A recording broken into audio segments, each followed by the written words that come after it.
What do you got, Will? 911, female, maybe 4 years old.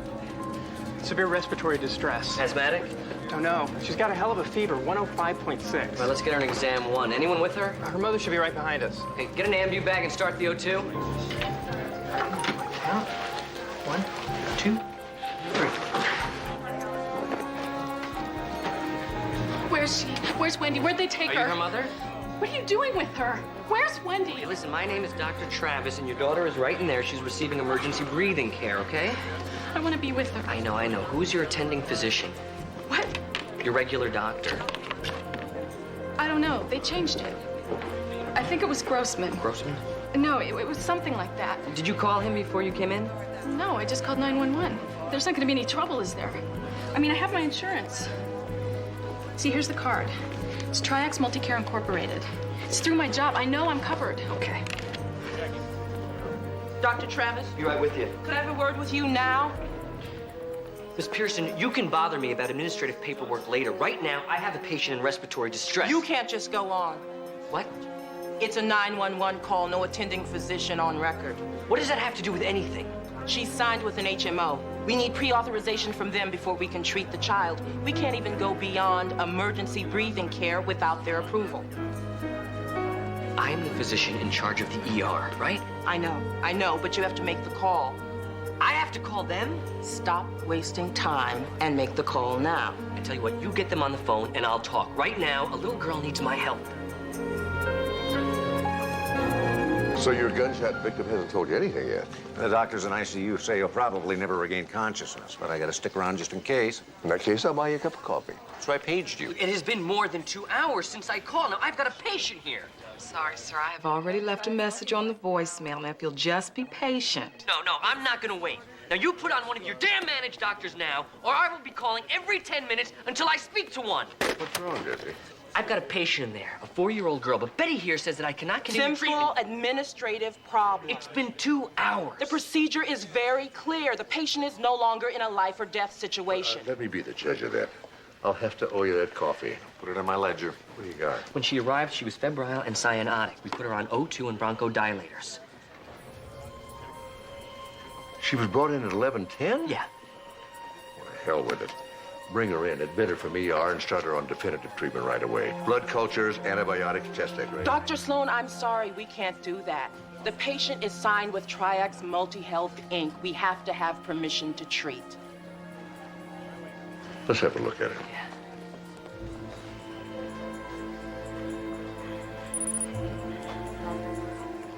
Well, the temperature's still over 103.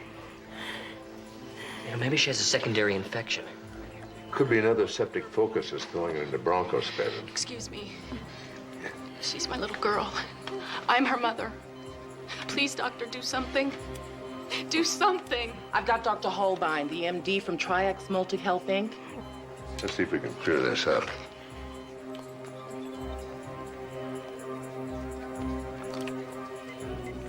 Yes, Dr. Holbein, this is Mark Sloan, a Community General. Dr. Sloan? MD? Yes. Why didn't the subscriber call her primary care physician first? I don't know, probably because her little girl was turning blue and she was too scared to do anything but dial 911. Well, in any case, the patient should be at the Triax Multi-Health contracted facility. That would be Green Lawn Hospital. Well, doctor, she's not at Green Lawn. She's in my ER. And we're going to admit her into pediatrics and start a course of treatment. I'm afraid not. My advice would be for Community General to refrain from any unauthorized treatment beyond emergency breathing therapy. But... May I please speak to the subscriber? Yeah. Wants to speak to you. Hello? Ah, Mrs. Turner. I'm afraid this little confusion is your mistake. You know, you should have called your primary care physician, Dr. Grossman, and he would have arranged for the patient's admission to the proper facility. But I didn't know. I was scared. I called 911. What I think you should do now is correct your mistake. I don't understand. Do you have your car there at Community General? Yes? Then I suggest you simply bring the patient over to Green Lawn now. That way, everything will be back in the proper order with the least trouble to everyone. What did you say? I beg your pardon? It's 20 miles across town to Green Lawn. Now, the child was suffering acute respiratory distress 2 hours ago. You want us to throw her in the backseat of a car before we even know why? Frankly, I'm reluctant to authorize the expense of an ambulance when the error is obviously that of the subscribers. Are you out of your mind? The regulations are clear. The patient must be treated in the HMO contracted facility, unless there are legally binding, obvious, immediately life-threatening circumstances. Doctor, I just told you. Simple breathing difficulties that respond to interim treatment do not qualify. Now, I'll see about ordering an ambulance over from Greenlawn. It should take, perhaps an hour. An hour? My God, man. I'm terribly sorry. I have another call. If you wouldn't mind waiting, I'll get right back to you. Wait. Thank you for calling Triax Multi-Health Incorporated. Your call is very important to us. Please stay on the line for the next... Admit her. Dr. Sloan. I'm not holding off treatment any longer. I'll get Vaccarelli up at pediatrics. The hospital directives are very clear. With HMO patients, we must get permission before undertaking any further treatment. What do you want to do, Betty? Wait an hour for their ambulance? She's having a seizure. Get into ICU. I'll get Vaccarelli. Let's roll her on her side. Clear her airway. Get that oxygen mask back on. Start an IV Valium now. Vaccarelli, please call ER immediately. Dr. Sloan, line 2. Dr. Sloan, line 2. Sloan. Hello, Dr. Sloan. This is Dr. Arthur Holbein here again. I'm afraid the ambulance will be slightly delayed. There is a backup at Greenlawn. Don't worry, it'll arrive, and the patient will be appropriately cared for at the proper facility. Dr. Vaccarelli. Dr. Vaccarelli, call ER immediately. Dr. Vaccarelli.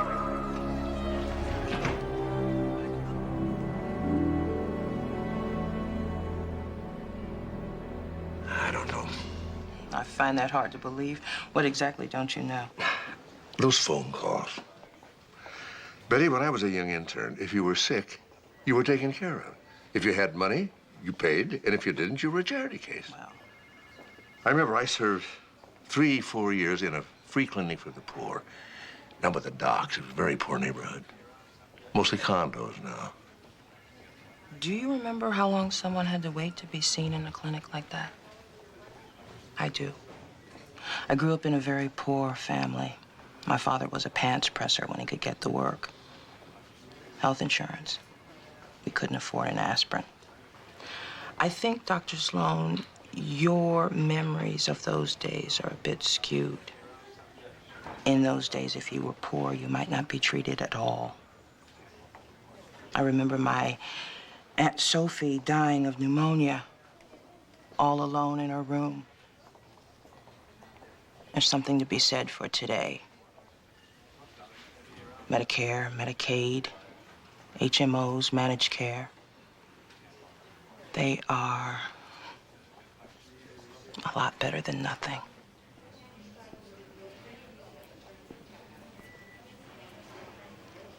About 25 minutes after we got the little girl into the ICU, she went into cardiac arrest. Stan Vaccarelli did all he could, but, she died within 15 minutes. Anybody tell the mother? I did.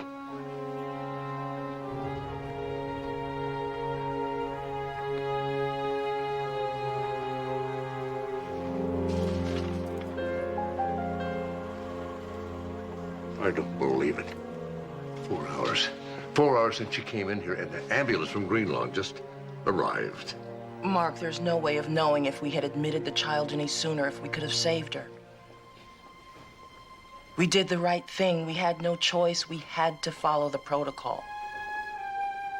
Yeah. And our call was obviously very important to them. We did everything we were authorized to do. We won't have any real answers until they do the postmortem. I know we'll be vindicated. I think it was murder.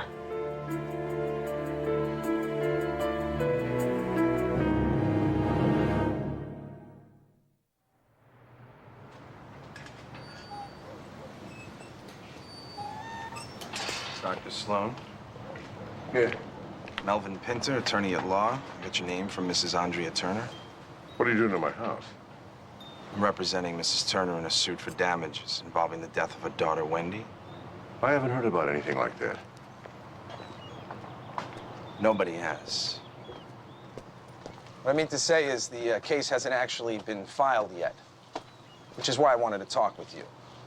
I understand that you were present when the child was brought into community general emergency room. Not when you were brought in later. It's close enough. The point is you took part in telephone negotiations with Tri-X Multi-Health, the HMO. I spoke to someone over there, yes. And Arthur Holbein, MD? That sounds right. Good. Well, what I'd like to do informally is go over with you exactly what happened before actually deposing you in the case. But just exactly who are you suing? Oh, everybody. But not you, personally. Who? Tri-X Multi-Health Incorporated, of course. The Turner's primary care physician under the HMO, Dr. Arthur Holbein, and Community General Hospital. I'm particularly interested in those in charge of the ER at the Goodbye, time. Mr. Pinder. Dr. Sloan. A 4-year-old child is dead. You know she died because of negligence, malpractice, and greed. Which side are you on?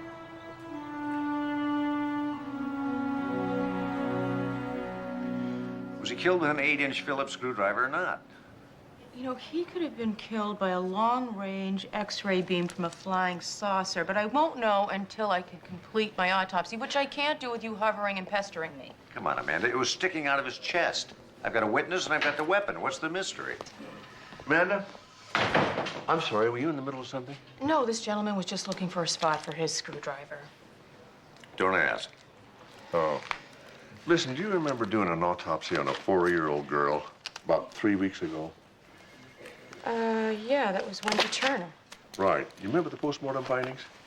I believe that she died from cardiopulmonary arrest due to bronchospasm, and that was complicated by bacterial pneumonia. What I was thinking more of the time question. Do you think further treatment, say 2-3 hours earlier, would have saved her? What I mean is, was delay the cause of death? In a general way, earlier treatment is always best. I'd need to pull the file. It's tough to say what brought on the cardiac arrest. There are always variables. Yeah, okay. All right, thanks. Dr. Sloan, report to administration. Dr. Sloan, please report to administration. What was that all about? He keeps thinking about that kid's death. Tried taking him out to dinner Tuesday night. You took him out to dinner? That was a special occasion. Yeah, but he didn't eat a thing. Just kept asking himself if he could have done more to save her. I wasn't much help. Well, neither was I. Look, I can pull that file and take another look, but that's about it. So, what can I do for you, Harold? Hal. Just Hal. I think you sent for me, Hal. Yes. Well, as a matter of fact, I was just wondering. There's a bit of a rumor, you know, just a wispy sort of thing. Somebody was looking for you, certain Melvin Pinter. Is Pinter suing Community General? I mean, directly? You didn't actually say anything to Pinter, did you? Not yet. Because, as a matter of fact, legal says there's very little chance he can sue, and as a matter of fact, it wouldn't even be a suit per se. Well, you know, a lot of these HMOs have a contractual bar in their contract against court action, so most of the time, an arbitration is the first and sometimes the only recourse. But Pinter couldn't actually win. I mean, there's so many, you know, intangibles, variables, and a kid. After all, we didn't do anything, right? Oh, that's right. We didn't do anything. We just let that child lie there in the ER. Mark, you provided emergency care and you stabilized her. After that, any delay is the HMO's fault. Nearly 4 hours went by before anything happened beyond initial inhalation therapy. Well, that's inexcusable. It's inexcusable. If anybody asks me about this in court or anyplace else, I've got to tell the truth. Of course. Just be careful. That's all. You know, we have certain interests of our own in this, right? I don't understand. The HMO doesn't own us. Why do we have to do what they say? The HMO may not own us, Mark, but HMO-approved doctors send us patients. They send us money. that we badly need. I mean, look, if they continue to like us and send us cases, we can pay for what? Research projects, we can pay for experimental services, teaching, my salary, your salary. It can't be so bad that we let them tell us what to do. Mark, the old days of Norman Rockwell-type family doctors with charity clinics and even federal payments like Medicare and Medicaid, it just wasn't working. Something had to happen to control costs. What about the patients, Hal? Mark, I've been looking into this Pinter. I don't like the way he does things. Please, don't talk to him anymore. Okay?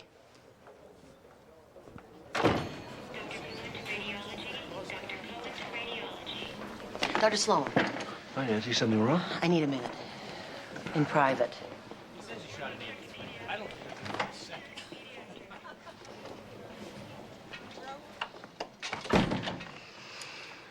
She's in her 40s, Lena Rizzoli, in room 114. She was admitted this morning for a routine removal of lipoma on her back. She was admitted for a fatty tumor removal? I thought that was all outpatient these days. Well, it would be, but this one's too deep for drive-through surgery, and it interferes with her arm movement, a lot of pain. She was admitted for 2 days. I wish you'd speak to her. Why? Well, the routine admissions blood tests came up from the lab. Now, it could be severe anemia, but when I was getting her settled, she was feeling very faint with abdominal pain. The admitting doctor came in. Well, naturally, I asked him about it. He told me to forget it. You know him? No, his name's Gould, Leonard Gould. He really snapped at me. He told me that the patient was fine and everything was under control, implied that I should know my place. Oh, I see. Mark, you know, I put in a lot of time in the outpatient cancer service. I had that lumpectomy myself 5 years ago. I remember. Is Gould still here? No. You didn't tell him you were going to talk to me or anyone else, did you? No. You know you could get fired.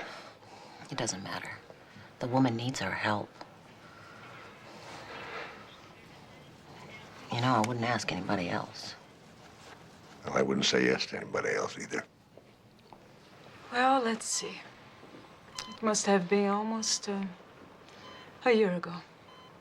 I just felt, I don't know, completely blah. Did you call a doctor then? My insurance company signed up with LifeSys Incorporated 5 years ago. That's the HMO. And you were complaining of? Ooh, I'd feel weak. Then I'd feel faint. I actually passed out a few times. I lost a lot of weight, and I had this pain in my stomach. Did you report that to the doctor? I couldn't get an appointment with Dr. Gould for almost 6 weeks. The people at the LifeSys Inc. walk-in clinic gave me pills. They said I had psychosomatic gastritis brought on by tension and depression over my recent divorce. They prescribed an antidepressant and iron supplements. Well, standard procedure. And Dr. Gould agreed. He said my anemia was improved. But I just didn't feel well. So I called people at the HMO about a specialist. But they kept sending me back to my primary care physician, the gatekeeper. Yes, that's how they call Dr. Gould, the gatekeeper. So these problems continued, huh? I asked him if I shouldn't have some other tests. I don't know what they call them. MRIs? CAT scans? But he said they were unnecessary. So for 6 months, I was on iron supplements and Prozac. And now this thing on my back, the lipoma, grew and really hurt. And that's what I'm here for. I see. Miss Rizzoli, have you ever had a mammogram? As a matter of fact, I asked about that as well. But Dr. Gould said it was HMO policy that it was unnecessary for a woman under the age of 45.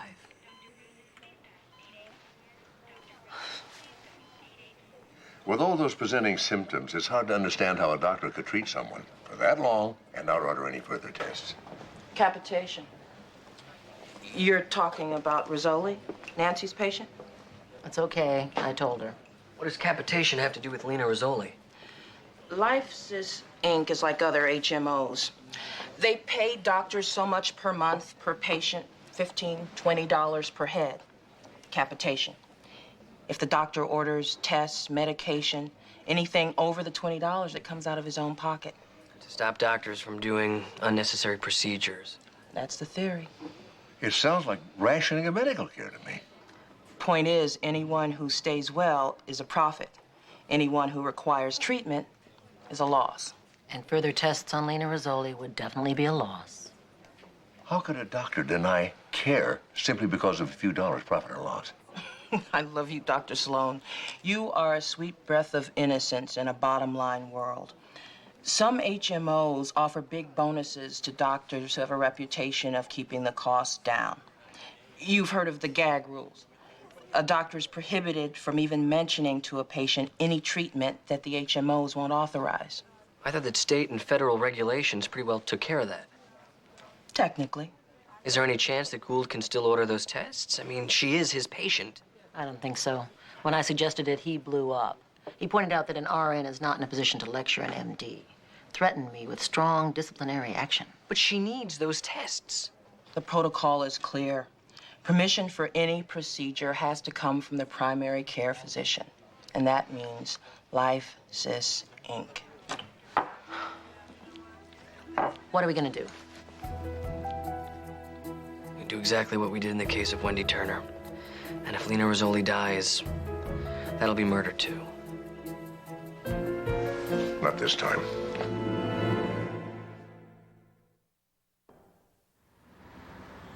I want to know who's responsible for this. I am. Do you realize what you've done? There is no excuse for this kind of unauthorized activity. You're going to get Community General in deep, deep trouble. We've already heard from the legal department at LifeSys Inc. You have opened us to all kinds of charges of financial irresponsibility. Why did you do this? Because I'm a doctor, Hal. I swear by Apollo and Aesculapius, first do no harm, the Hippocratic Oath. You remember that? Don't patronize me, Mark. If you were anybody else, I would have you fired. I demand you get Sloan in here right now. Already done, Doctor. You may be chief of internal medicine, Sloan, but you've overstepped your authority. Ordering tests on my patient? Tests you should have ordered yourself. I don't have to admit my patients here, you know. I can always take them to another HMO facility. Well, you are the gatekeeper, after all. Oh, so that's what this is all about, huh? You think this is about HMO procedure, do you? Well, you're wrong. This is bottom line doctor-to-doctor medical ethics. Mrs. Rizzoli is admitted for routine minor surgery, a lipoma excision, and then you in Community General Hospital move in with the obvious motivation of running up enormous bills by a lot of unnecessary procedures. This is the grossest kind of ethical lapse. Dr. Gould, I am sure that we can settle this without any kind of... Well, you gonna let him get away with this? Because I'm not. We'll just see what the County Medical Society and the State Licensing Board will do. Got anything to say, Sloan? You tell me, what excuse can you make? What possible justification can you have? Microcytic anemia. Positive occult blood in the stool. Marked CEA elevation 65.8. Excuse me, what the hell is going on here? The results of the test on Lena Rizzoli. The endoscopic report shows her without question advanced colon cancer. The pathology report in the biopsy makes it very clear the cancer has been developing for at least 8 months, widespread beyond the colon. Had the symptoms, the continuous anemia, the weakness, the unexplained weight loss, pain in the abdomen, been interpreted to call for test. When she reported it, the early stages could have been spotted, and the prognosis would have been a lot different at this point. As it is, CAT scan shows widespread metastases to the liver. We'll have to call in an oncologist. You know Malcolm McAuliffe? Good man. Probably call for cryotherapy or possible removal of the lesions. Neither one is very successful very often. Of course, chemotherapy. Excuse me, please. I think I should go downstairs and see my Mrs. Rizzoli. You think this started 8 months back? Well, the natural history of colon cancer suggests it's been at least that long. 8 months.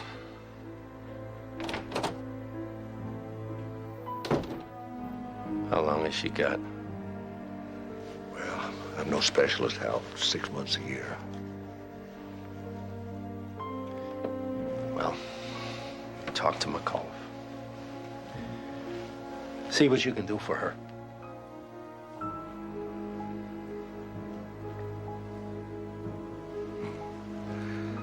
Six months to a year of chemotherapy. You think Life Cis Inc.'s gonna pay for that one?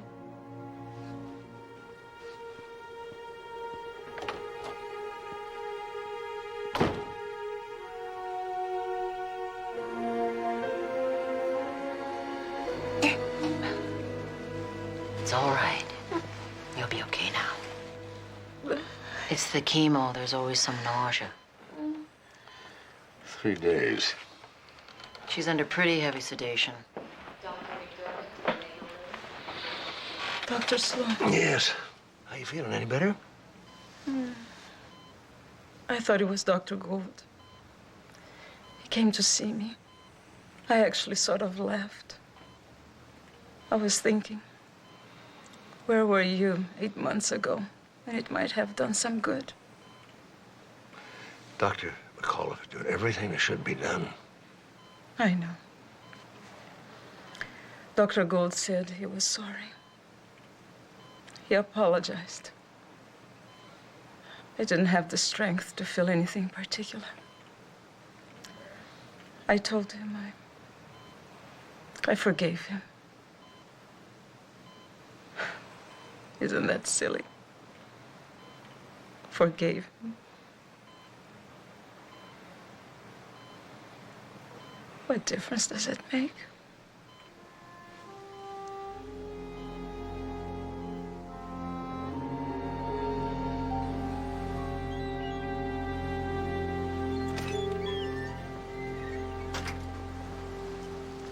Hi. Hey, we got some company. Dr. Leonard Gould. I didn't see a car out there. He came up from the beach about an hour ago. I think he's a little bombed. Said he wouldn't leave until you got here, so I left him in the house with his bottle. Oh. Well, you better make some coffee. High octane. All right.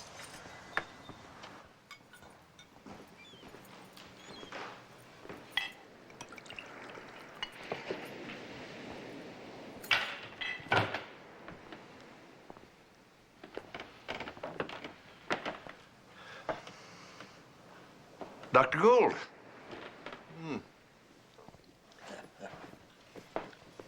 You're back from the hospital. Mm-hmm. How's the patient doing? Oh, standard reaction to chemo, nausea, that kind of thing. I haven't been there for 10 days. I transferred the case over to Malcolm McAuliffe. Yes, I know. Did you know that a suit has been filed by Melvin Pinter, counselor at law, against Life Cis Inc., HMO, and Leonard David Gould, MD, for $5 million damages? I will drink to Life Cis Inc. Of course, they won't get $5 million. Judges tend to throw out huge jury awards. Have to settle for maybe $700,000. On the other hand, my own malpractice insurance has been canceled. What I can do next in medicine is an interesting question. Doctor, I'm not sure you should be talking to me. Oh, I think I should talk to you. I think I have to. There's nothing I can do. I mean, the malpractice action is out of my control. It's out of my control, for God's sake. But you can at least listen. All right. The implication, the accusation is that to pile up nickels and dimes out of my per capita HMO payment. You know about that. I know about capitation. All right. To make an extra buck here and there, they say I purposely withheld treatment to the sick. That isn't true.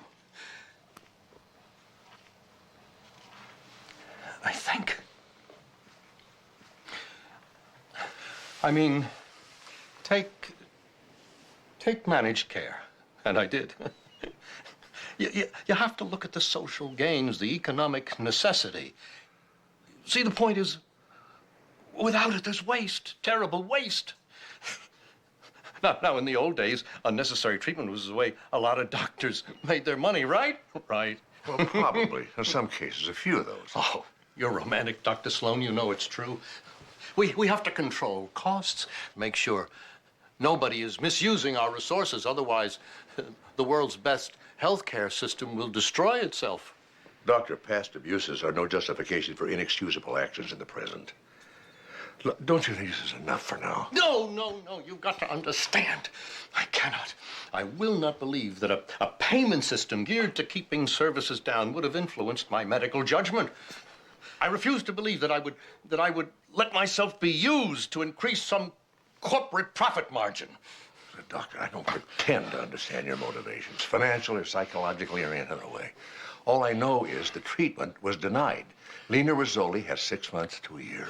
Oh, I cannot. I must not admit that even unconsciously my concern for my income would make me responsible for Lena Rizzoli's death. You see that, don't you? I see advanced colon cancer. I see metastases to the liver. You're not listening. You do understand, don't you? I mean, you've got to believe me. You've got to believe me. I'm not guilty of that. Look, I'll take him home. Come on. You got to believe me. Oh, please, please. My God, you're a doctor, too.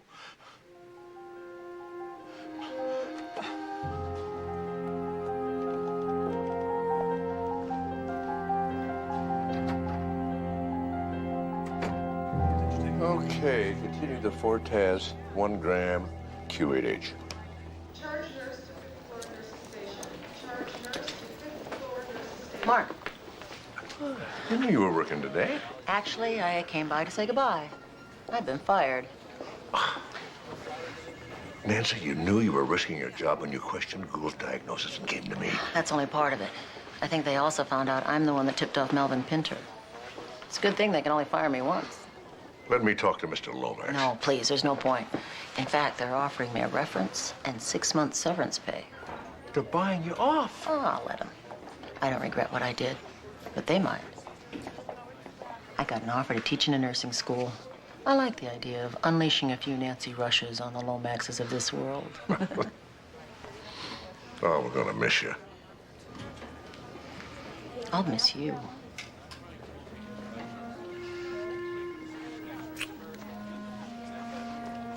Give him hell.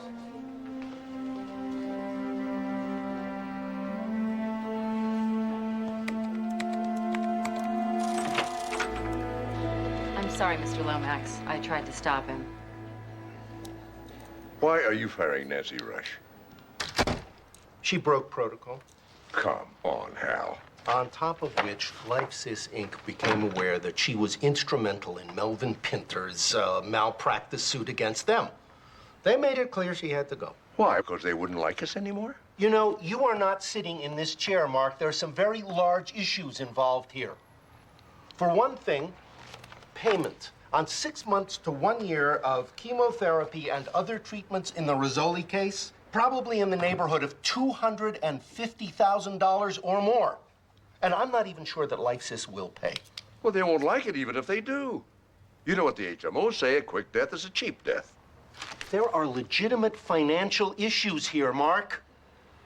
20% of our patients are admitted here and paid for by LifeSys Inc. and other HMOs like them. This is a fair executive decision because, on balance, Community General needs their goodwill. Against that, one RN. One RN who has the integrity to put the patients first. It seems to me the Community General needs her, too. Doreen, would you do me a favor? Call Melvin Pinter, please. Yes, tell him I'd like to discuss with him a malpractice suit he has. Wendy Turner.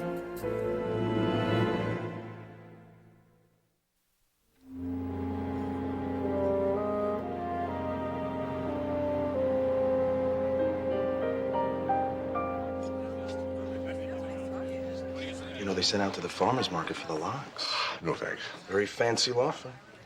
But this isn't yours? They won't even let me into the men's room here. Even the janitor has a degree from Harvard Law. Now, they just lend out their boardrooms for fancy arbitrations. Like today? That's right. First stage, a non-binding arbitration. You mean there's no judge? An arbitrator. Well, actually, he's a retired judge. Teaches legal ethics at UCLA Law. Don't think I'll find too friendly an ear there. Why not? Last case he sat on, he threw out 5 out of 6 charges. Then cut the amount of damages down from $1 million to a piddling $100,000. Point is, for a major insurance company or HMO to get out from under for a lousy $100,000 is like, finding a bargain at a yard sale. Well, how much are you asking? In excess of $3.5 million.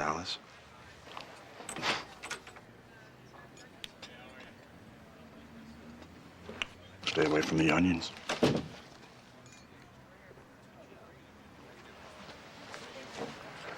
Morning, Hal. It's Harold. And I really don't understand your aiding and abetting this hijacking conman, Pinter, right?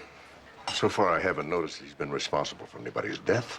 Now, actually, in a way, it's not too late. For what? Well, I know you will want to consider your ongoing relationship with Community General. That is, when you testify, a little discretion, one way or the other, would make a big difference to Community General and to you.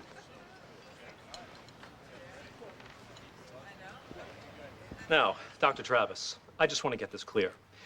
During the time you had the patient in the emergency room, Wendy Turner, she was receiving only standard inhalation therapy, which means this was not considered a life-threatening emergency situation? Well, yes. But then she started seizures. But that was after the telephone conversation with Triax Multi-Health HMO? Yeah, I guess so, yes. I see. That's all the questions. Any further cross-examination for this witness? No, Your Honor. Mr. Pinter, you're next, if you please. Thank you, Your Honor. Dr. Mark Sloan. Dr. Mark Sloan. Thank you for calling Triax Multi-Health Incorporated. Your call is very important to us. Please stay on the line for the next available operator. Dr. Sloan, do you recall Dr. Holbein's suggestion on behalf of Triax Multi-Health Incorporated that Mrs. Andrea Turner should take her child in her car 20 miles across town to the Green Lawn Hospital? The only place that child should have been taken was our pediatrics unit. But as soon as the seizures were noted, Dr. Sloan, full emergency care was immediately instituted. Yes, but that might not have been necessary if we hadn't been kept waiting 2 hours for the HMO to give us permission to treat her. But isn't it a fact that the post-mortem shows no definitive indication that delay was involved in the cause of death?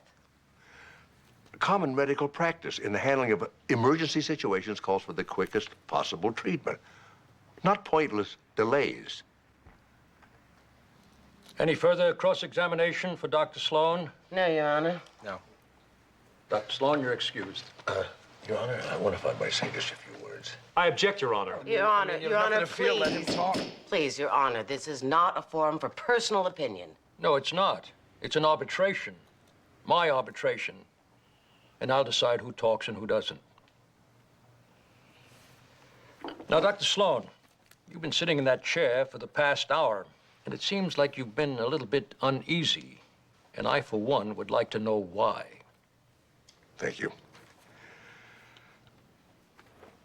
I'm aware that post-mortem is indeterminate as to the precise influence of time in this child's death. Speaking from the point of view of the doctor, I only remember one thing. The clock on the ER wall. It jumped convulsively every second.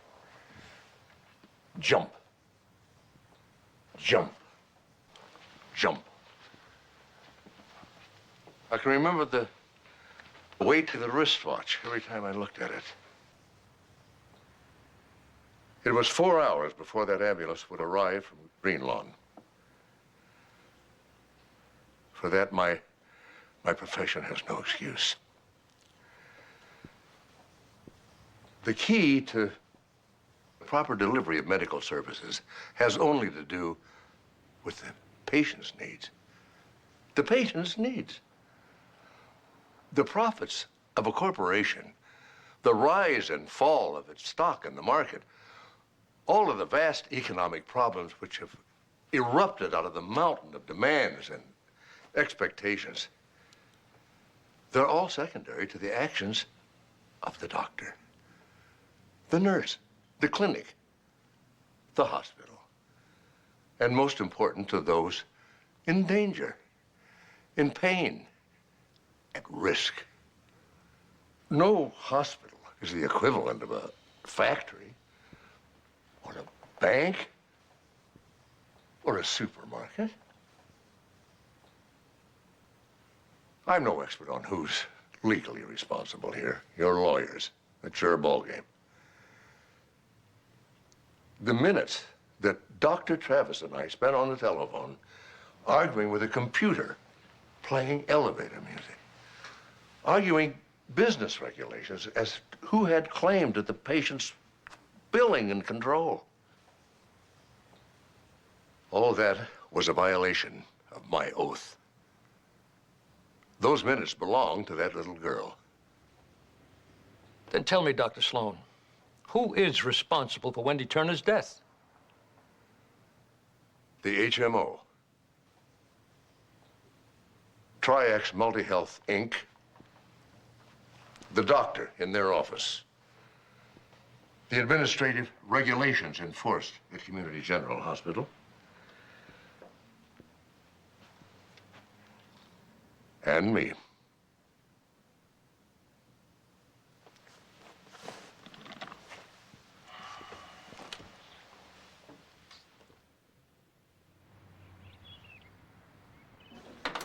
Well, I have some news.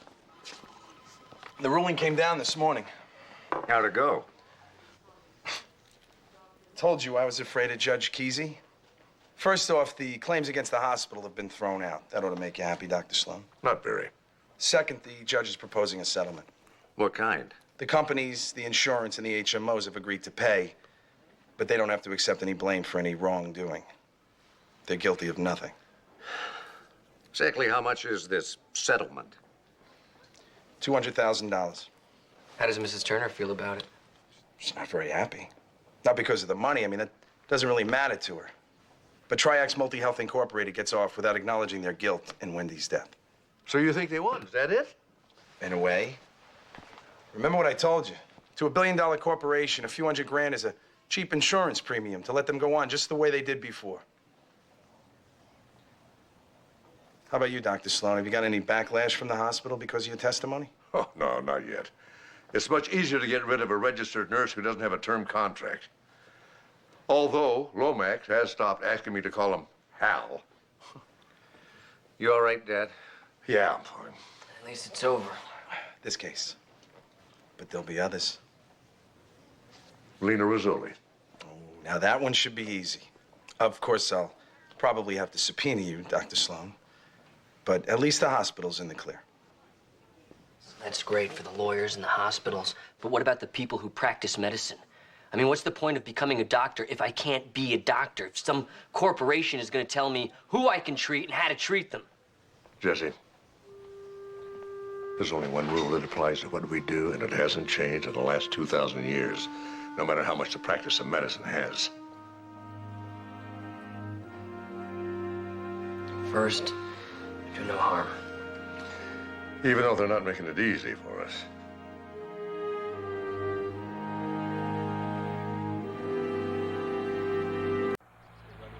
A woman is bludgeoned to death in her apartment, and all we come up with is cat hairs, a stick of gum, and lens tissues. Hey, Lieutenant, look at this. Bearer bonds. Now we're getting somewhere. Bag those and get them to Bunko. You think they're from that Century City swindle? The same bank, same denominations. What are the odds it's a coincidence? Hold it, sir. You can't come in here now. Excuse me, what's going on?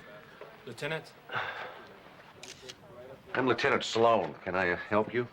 We're looking for my mom. Kate Matthews? Honey, I'm her husband, Ryan Matthews. Ex-husband, actually. Mr. Matthews, can I speak with you for a minute?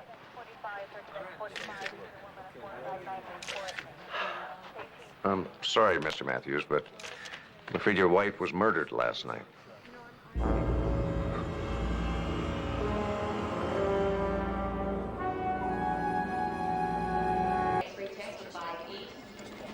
You look like a man struggling with the acquisitions committee. Only their paperwork. And the notion of buying a TMR system. You still opposed to it? Oh, yeah. Laser heart surgery is still way too experimental. We're on the cutting edge. At least Dr. Reese seems to think so. Yeah, cutting edge, expensive, unproven, and very risky. Tess, leave the soda machine alone. This is Ryan Matthews and his daughter Tess. They're here to identify Kate Matthews. Well, the only vending machine that seems to work is in the doctor's lounge, right, Mark? Yeah, I was just going down there. I'll show Tess where it is. Sure. It's right down there. I can't guarantee this one works either, but the odds are a little better anyway.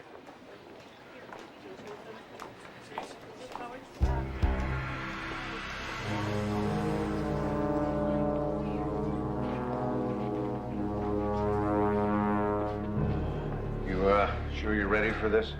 Let's get it over with. Mr. Matthews, I need to caution you on one thing. I know. There's been a lot of damage. It's liable to shock you.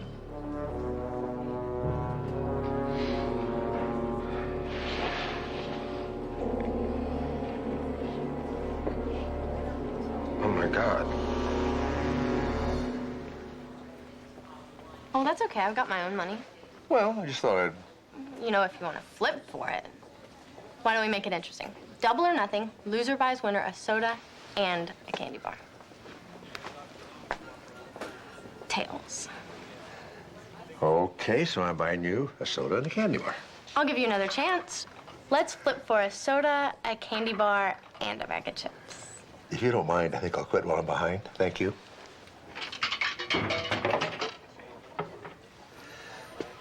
Tess, about your mom. I really don't want to talk about it, thanks. Well, I know you don't, but sometimes you need to talk things out.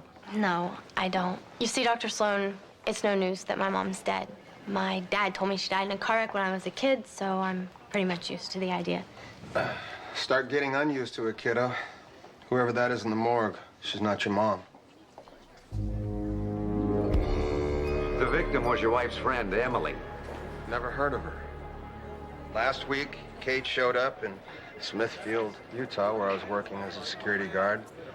We had an argument, she left, and I decided to come to LA to, I don't know, try to patch things up. That's it. Did your ex-wife ever mention a man named Gavin Cutler? She worked with him once, a long time ago. We lifted a set of his prints from her apartment. Off the murder weapon? No. Is there anything you can tell me about this Cutler? You want me to list all the swindles he's gotten away with? Or the murders? You already know all about that. And about the dirty bunco cop who let him walk. I wasn't dirty. You were just married to one of the cons on his team. And all the evidence just happened to disappear. Interrogation by insinuation. I used to be good at that, too. You used to be good at a lot of things until you helped Cutler. As a favor to your wife. Ex-wife. Look, I don't know anything about your murder victim. I'm not going to sit around and talk about old times. Did it ever occur to you that Kate might be in real trouble? Then maybe you should be out looking for her instead of chatting with me. Thanks for the advice. Meanwhile, I need to know where to contact you. In case I decide to waste more of my time. We just got into town. We don't even have a motel room. Why don't you come out of my house? You can get a shower, the both of you, get some rest, and you can go look for a place. And I was just beginning to see grubby as the style. Are you sure? Yeah, we'd go out there right after I finish my shift at the hospital. Dad, I need a couple things clarified on the MA's report. Excuse us. She's a very troubled young woman. Yeah, I kind of figured that. She's on the verge of more trouble if somebody doesn't sit her down and talk to her. You remember the time you decided to bring home the stray dog? Which one? The one that bit the mailman. You've lectured me about that before, you know. And you always ignored me. Just like you're doing right now. Well, before we didn't have a murder Jane Doe. Who murdered her and why? That's the question. What, bearer bonds? Mm-hmm. Part of a $300,000 swindle.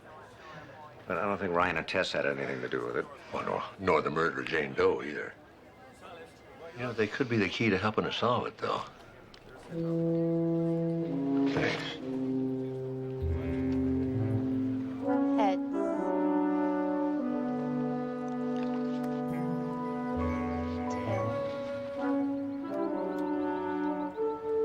Tess leave you alone long enough to get some work done?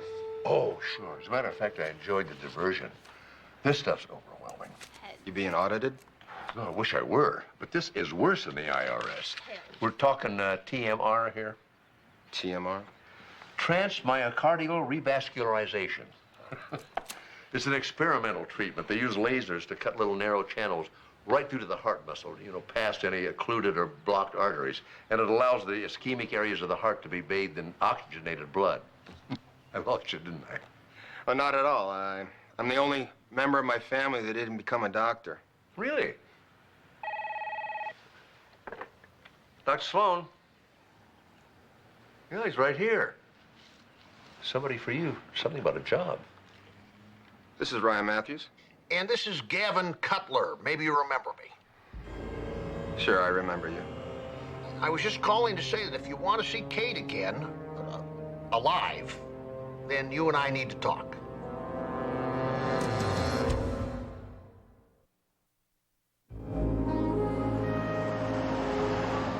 Well, if it isn't the master of the long con. You put on a little weight, detective. Too much mall food. But you didn't ask me here to discuss my diet. Where's Kate? Lost somewhere with $300,000 in bearer bonds that belong to us. Bearer bonds? It was a wonderful operation, actually. We created an entire fake stock brokerage in Century City. I was the senior partner. Kate was a broker. And she ran off with our spoils. Not a very polite way to treat her hard-working co-workers. We just want it back. No hard feelings. Yeah, tell that to her roommate. Wouldn't know her if I saw her. Oh, go down to the morgue and take a look. Third drawer from the left. You know, it takes literally millions of components to make a computer function. And when something that complex and intricate works, it's elegant. But if even one of these millions of tiny parts fails, it's almost impossible to find and even harder to fix.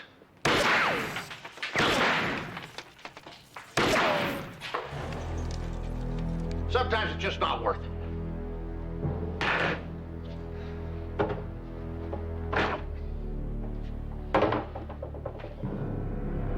I'm tired of looking for Kate, but I know where to find you, and I know where to find her daughter.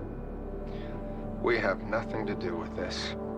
All we want is our money back, so if you'd bring it by tomorrow after you find Kate, we'd be grateful. I'm sure Tess would be, too.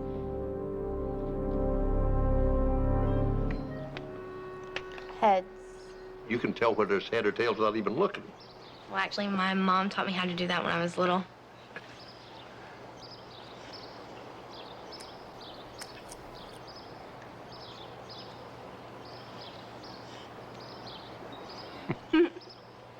You like to play tricks on people? Everybody always tricks others. Can't trust anyone anyway, so if you're smart, you'll fool them before they fool you. You think the world's really that way, Tess? You just tricked me, didn't you? Come on, Tess, let's go. Did you find Mom? No, but I did find us a place to stay, and it's not expensive. Mark, thanks so much for your help. You're welcome.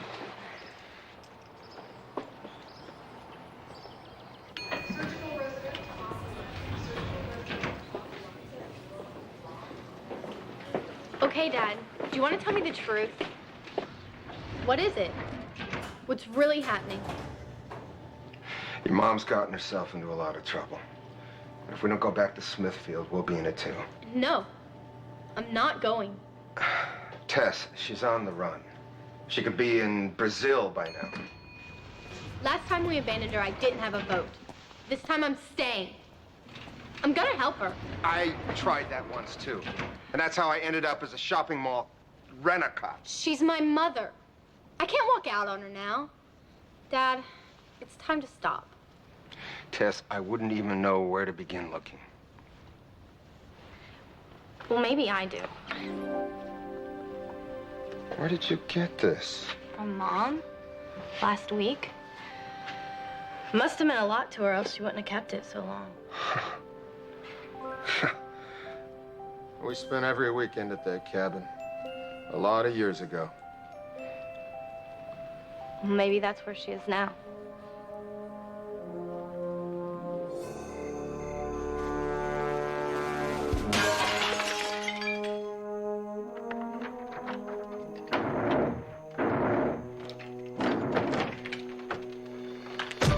Mom, stop! Oh, I'm sorry. I thought... Yeah, I know what you thought.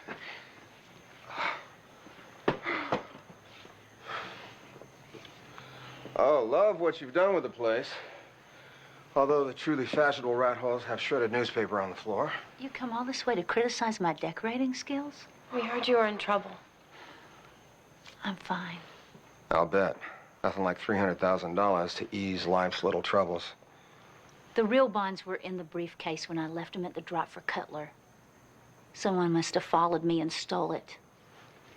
Well, it's comforting to know you're an honest crook. Dad, don't. What I do to survive stopped being your business when you took my daughter and abandoned me.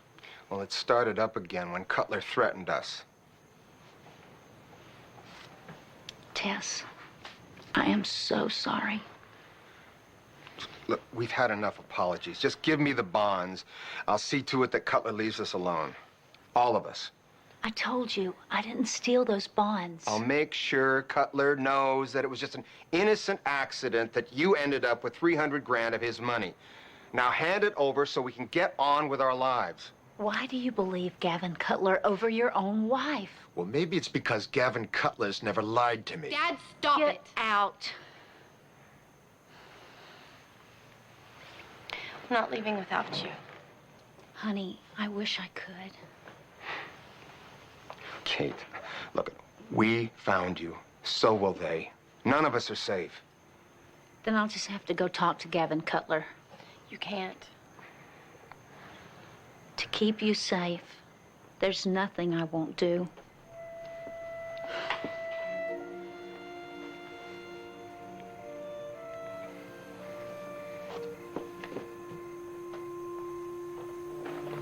Aren't you gonna stop her? Dad, you take care of my daughter. I always have.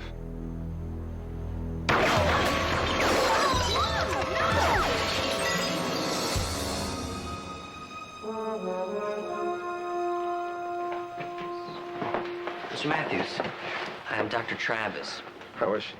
Your wife has a condition called hemothorax. What does that mean? Blood from a wound is filling the chest. But she's gonna be okay. We placed a tube in her chest to drain it. Right now, we have to wait and hope that she stabilizes. That is until she's doing better. Tess, I want you to stay with the officer. Where are you going? You used me! Perhaps you didn't see the sign over the door says employees only behind the counter. You used me to lead you to Kate so you could gun her down right in front of my daughter. Explain to me how I can get Kate to give me the bearer bonds if she's dead. She doesn't have your bonds. Then why did the police find some of them in her apartment? I'm sorry. Did you think you were the only cop who ever did me a favor? Then who shot her? Don't know, don't care. Just want my money. I don't have 300 grand. Sell your daughter into white slavery. Auction off your wife's organs. Get a paper route. There are lots of ways.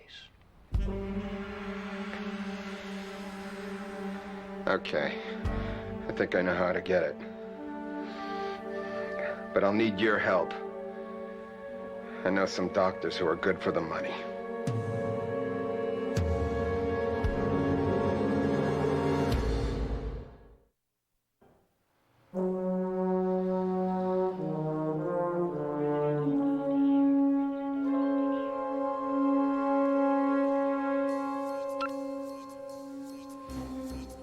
No, I already talked to the people at the Bay Area Clinic. And they said they've already maxed out their R&D budget for this year, but next year's a definite need. No No, I know the company can't survive on maybes, Mr. Ward, and it shouldn't have to. You guys make a terrific product. Yes, I really do believe that, sir. All right. New job. Right about the same time my wife gets shot. Some timing, huh? Well, congratulations on your job. Who's the lucky employer? Oh, Kendine Medical Technologies. I'm their newest sales rep. I don't think I've ever heard of them. Well, they're fairly new, based in Sacramento. And would you believe it? Or rather, our main thing is one of those heart laser systems Mark was talking about. TMR? Yeah. Thanks to Mark, I knew enough to talk my way into a job. Just haven't been able to talk anybody into buying one. Well, TMR is still experimental as well as expensive. Yeah, and the only system around that can save patients with severe angina when standard bypass won't do the job.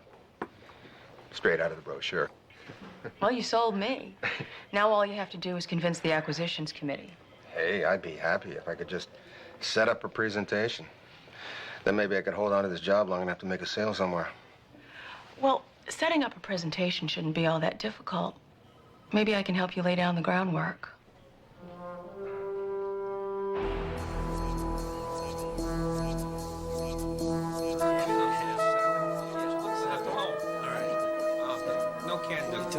Hold on.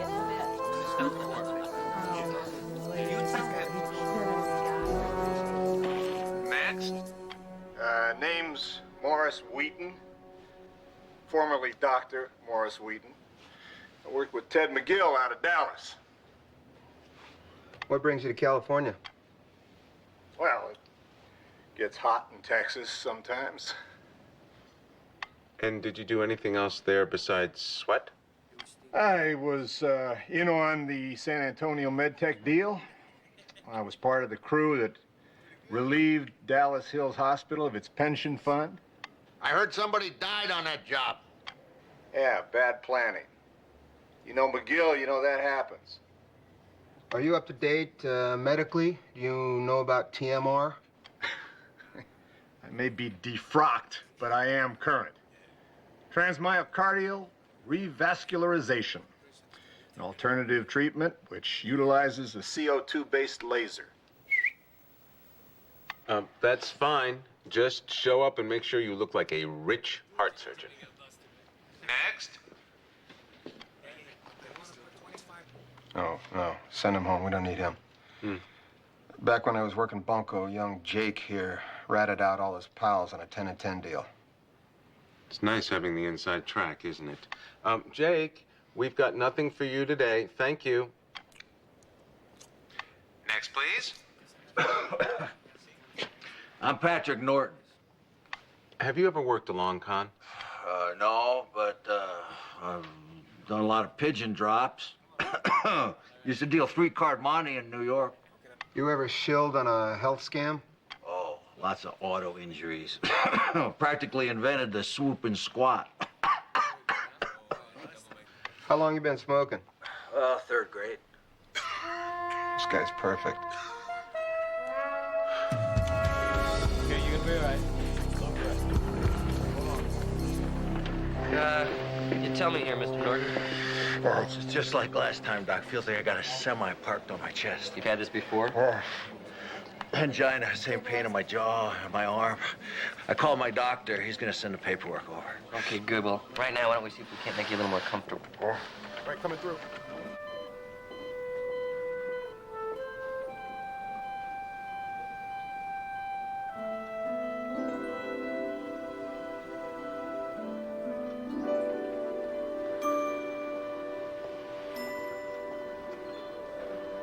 Tess. Hey, welcome back. Tess, I'm so sorry. For what? You're the one who got shot. All those years, I should have been there. Taught you. You taught me a lot when I was little. How to palm a car and the coin trick. I never forgot any of it. Oh, good. Another reason for your dad to hate me. Why does Dad hate you? He never told you. You were dead. What was the point? Your dad thinks I made him become something he despises. He arrested a man named Gavin Cutler who knew something about my past. Something I'd hidden from your father. That you ran long cons.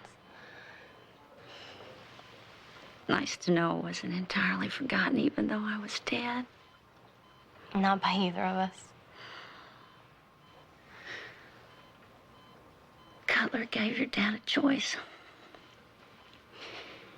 If he walked, I walked. But if he went down... Mom, what's wrong? Mom? Help! My mom needs help in here. Hurry!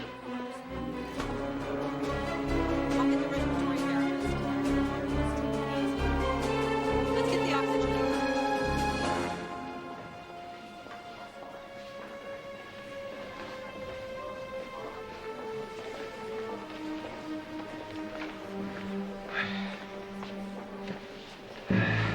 Any word? Yeah, she's still in surgery.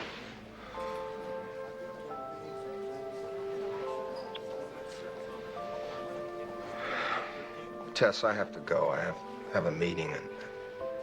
That's right. Forgot how much you cared about her.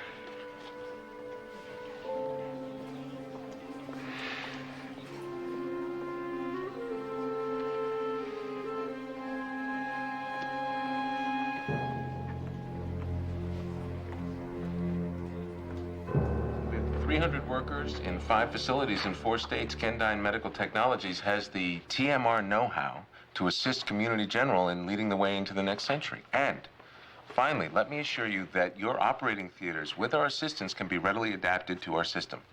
Well, that's a relief. I was afraid we'd have to demolish them and start over. Hardly. Well, unfortunately, Mr. Ward, we're talking about demolishing our entire acquisition budget for the year. For a procedure you're convinced can only be performed on a limited number of patients, correct? Exactly. Dr. Sloan, we wouldn't have invested so heavily in TMR if the research didn't support it. Fact is, Mark, our procedure will help more patients than you think. As much as 40%. But Dr. Sloan is right. TMR systems are very expensive, which is why we're going to make you an offer you simply cannot walk away from. If you agree to pay our upfront delivery costs, we will provide equipment, training, and support for the first year. And how much are these delivery costs? $300,000. Covers the entire first year. You're right, that would be hard to walk away from, assuming your system is all you say it is. Yeah, which is the big question right now. Gentlemen, you're going to have to excuse us. We're out of time.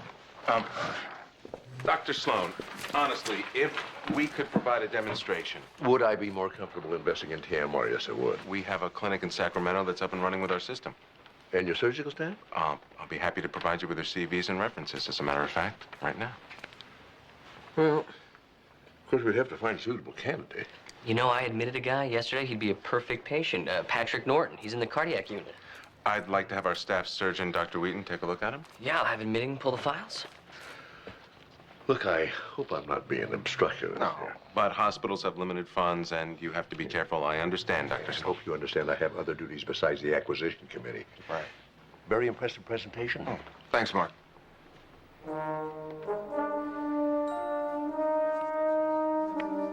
Heads.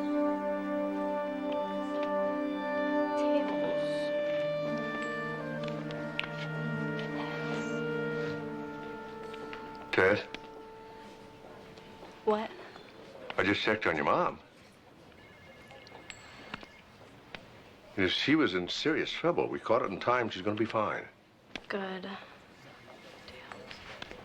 You know, she'll be out of surgery soon. You'll be able to see her in a few hours. Tess, she's not going to die. She is to me. He's never gonna let me talk to her again. It's gonna be just like it was before. Except now, you know she's not dead, and it's going to make you miss her even more. You want me to talk to your dad? He won't listen.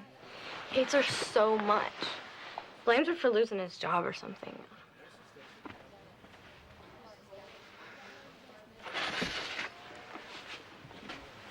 You know, 6 years ago, my daughter married a terrible man. And she wouldn't listen to anything I said. And I got angrier and angrier at her, and finally we didn't talk at all. But you didn't tell people she's dead. I didn't talk about her at all. For years, I just pretended she didn't exist. And then one day she came back here and made me realize how much I missed her. It's not how my dad felt when my mom showed up. Are you sure?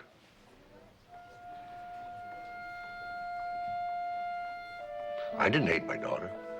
I hated myself for the way I treated her. And every time I thought about it, it reminded me of that, so it just got easier not to think about her at all. Well, how do you get along with her now? Oh, it turns out we don't have all that much in common now. When we get together, we don't exactly see eye to eye. You're just like a real family. I guess you're right about that.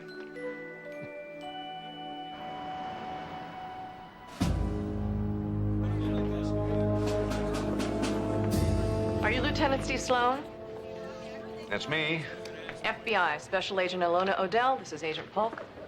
Please, sit down. You've been asking questions about Gavin Cutler. He's wanted for questioning concerning a murder. I want you to back off. No, what you want is your boss to talk to my boss. Until then, I was trying to steamroll you, Lieutenant. I apologize. apology accepted. Maybe you just better tell me what this is about. Well, I know Cutler is setting up a con on the west side here. The kind of fancy high-tech job he specializes in. Then if you have what you need to arrest him, Frankly, I've been after him for 2 years, and I don't even have enough for a warrant. My only shot is to try and take him down right in the middle of a job. and you're afraid if I keep investigating, Cutler will shut down his con and disappear. And I will have spent the last 2 years of my life for nothing. All right, I'll hold off for 24 hours. But when you bring Cutler in, Well, you can talk to him all you want. Deal.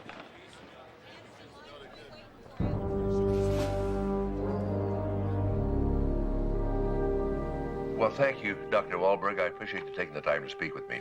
Quite welcome. I'm always glad to endorse Kendine Medical Technologies and Dr. Wheaton. Goodbye. And Dr. Wahlberg is most impressed with your computer rerouting system. Mm-hmm. Looks like we're going from Wahlberg in Boston to Adderley in Detroit. St. Mary's, how may I direct your call? Hi, this is Dr. Mark Sloan. May I speak to Dr. Adderley, please? One moment, please. Dr. Adderley speaking. Yes, Dr. Sloan. How can I help you?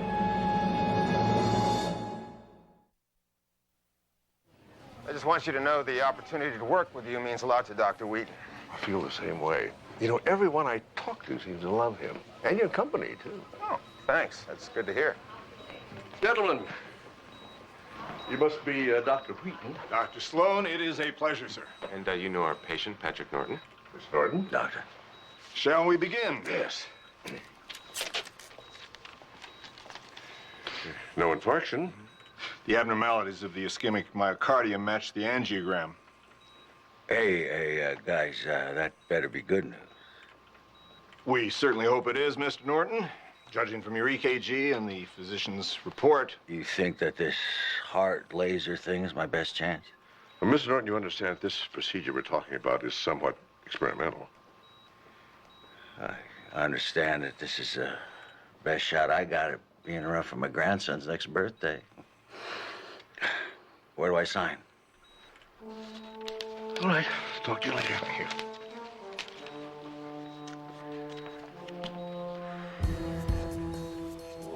I didn't know you guys had rigged that thing. I'd be one scared puppy about now. Mr. Norton has signed all the necessary paperwork so that the procedure can be performed at our clinic in Sacramento. Which also means Community General is completely off the hook, liability-wise. Well, our concern goes beyond legal liability, Ryan. Yeah, we're talking about Mr. Norton's life here. Exactly. and that life has to be saved, which is why he must undergo TMR immediately.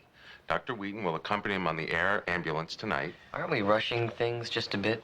Well, it's our logical next step, Dr. Travis. We've given you our pitch. Dr. Sloan has checked out our references. All of whom gave you high praise, incidentally. So what's left but to see our system in action? The only thing is I don't see how we can get to Sacramento on such short notice. You won't have to. We can set up a real-time video conference right here. We can stay here and you can watch the whole thing. At 9 a.m. tomorrow morning. Good, we'll be here. Thank you, Mr. Morton. Ryan, Mark.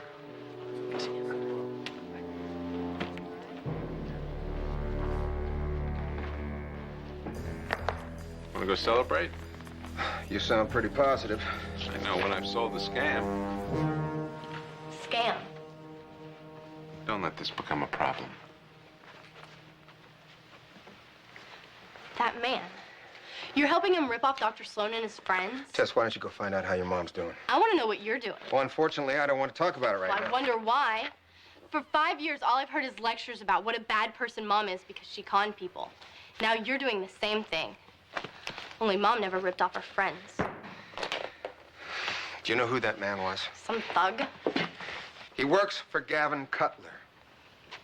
The guy Mom used to work for? Yes. Now you're working for him? Yes. So what, he offers better health benefits than the department store? Cutler thinks your mom owes him something. If he doesn't get it, bad things are gonna happen. To Mom? And to me, and maybe even to you. I'm gonna prevent that from happening, no matter what it takes. Tessie, I know what I'm doing is wrong. It's the only way I can prevent something much worse. I don't know if you can understand that. It's what I have to do. I think I understand.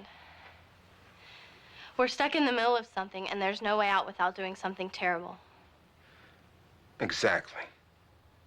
Just like Mom was.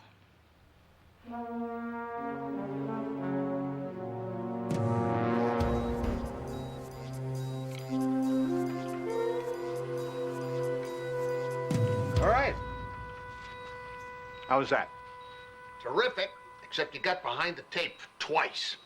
Odell, you dropped a scalpel. Hey, it slipped, okay? Norton, you sneezed. I couldn't help it. It's dusty in here. Next time, help it. Our audience is taking their seats right now. Rehearsal is over. We are online and logging onto the Kendine website now. Places, everybody. It is definitely showtime. Pulse 65, BP 122/78. He's stable. Patient is ready, doctor. Let's get started. 10. We're going to begin with the standard median sternotomy. First, Dr. Wheaton is going to address those areas of the heart muscle that are served by blood vessels that we can bypass in the more traditional way.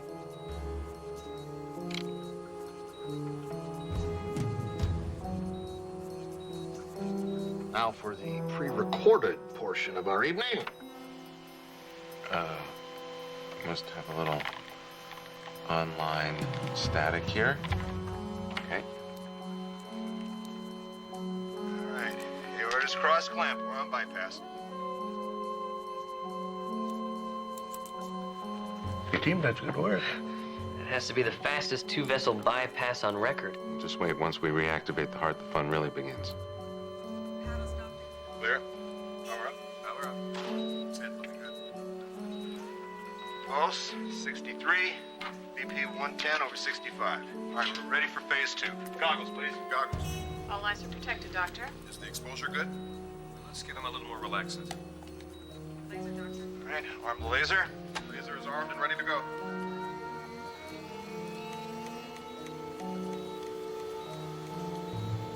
Wow. It's looking good, Doctor. Very nice. How many channels will the doctor cut? Altogether, 30 channels through the heart muscle itself. He knows precisely how many channels he'll make before the operation begins? I believe Dr. Wheaton said it can vary. Isn't that right, Mr. Ward?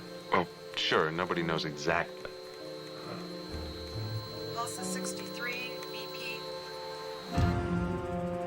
More static? Hold your positions. We're offline. There's some kind of a power surge. Hold your positions. Okay. Lasering the last 3 channels. Not much bleeding. All right, we're done, folks. Close him. It's amazing. He did exactly 30 applications with the laser. Gentlemen, can we meet again? How about 8:30 tomorrow morning?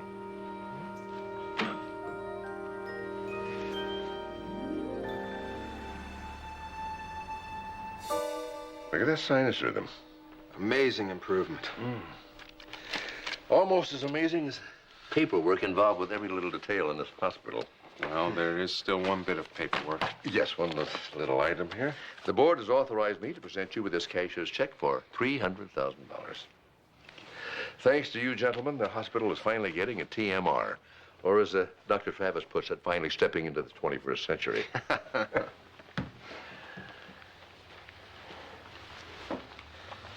Okay, that's it. Cutler gets his money back, and I'm done.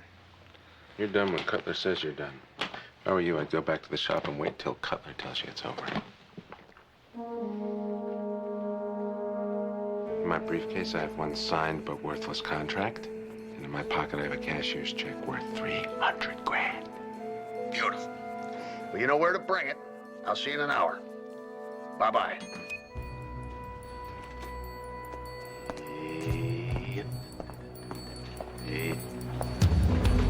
Oh, okay, you can take the car. Be cool, man. Be cool. Here, you want my wallet? Fine, no problem. Oh, Rolex? No problem. That too. What? Oh, no, not that. What are you doing?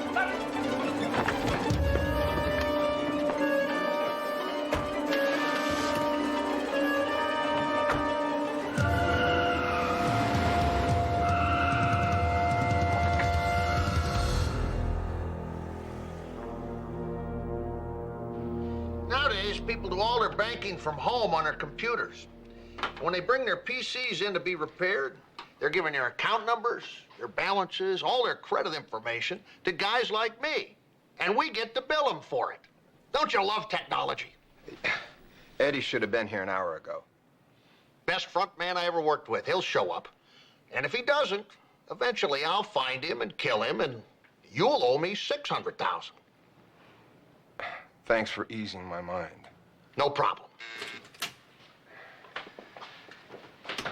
Ryan was getting worried about you. I think he thought you ran off with our payday. Must have confused me with his ex-wife. Well, we're all finished here. Kate owes you nothing. But you do. Excuse me? We're out of pocket for the cash, the locations, the software. We've incurred substantial losses.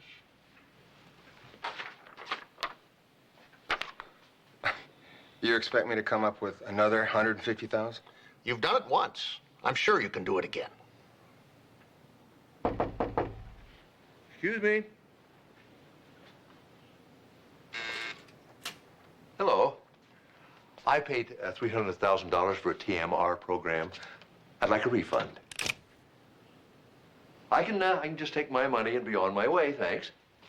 How long did you know you were being taken, Dr. Sloan? Well, I'll tell you, Gavin, I think it was when he got a job with a company that sells TMR setups. That kind of a coincidence always bothers me. But I wasn't entirely sure till Eddie here showed up as Mr. Ward. It was those lens tissues. I don't see how a tissue could destroy an intricate long con. Well, unless you find one just like it at a murder scene. You know, Emily and Kate, neither one wore glasses. Anyone could have left a tissue. It proves nothing. If you knew it was a con, why'd you let us go through with it? Well, it was the only way I could find out who killed Emily and who stole that $300,000. Now, my guess is that Eddie was planning some of the bearer bonds to frame Kate when Emily walked in on him. Excuse me? this isn't a drawing room and you're not Jessica Fletcher, so what's to stop us from shooting him where he's standing and us going on about our business? Well, for one thing, I'm the one holding the gun, Eddie, and for another, I'd like to know who done it. I'll shoot him afterwards. I think he's wearing a wire. He's not. I have sensors everywhere. My beepers would have gone off the second he walked in. Doctor, please, continue. I'll need a minute. Oh, you also shot Kate. Stop that. I did not. It's all right. They're with me. You recognize these gentlemen, Eddie? This is insanity. Shoot these people now, and let's get out of here with our money while we still can. See, the only way that I could prove that Eddie killed Emily was to get him to confess that he was the one that took the $300,000. And he did. I didn't admit anything. Well, not exactly in words, but by deeds.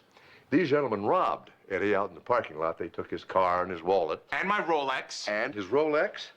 And also this, the check from Community General. See, Eddie knew he couldn't come back here empty-handed, so what did he do? He cashed out those bearer bonds he stole from you. Eddie, Eddie, Eddie.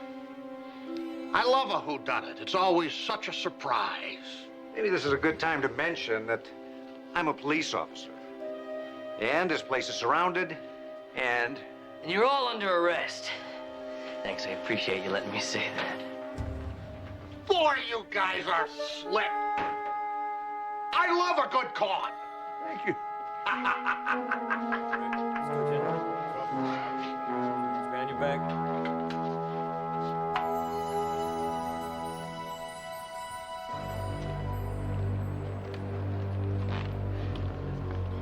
Why are we here, Sloan? Can't wait to humiliate me in front of my family? No, we want to thank you for your help. What help? I tried to scam you. I don't remember it that way. certainly not what it says in my report. Without you on the inside, we never could have taken Cutler down.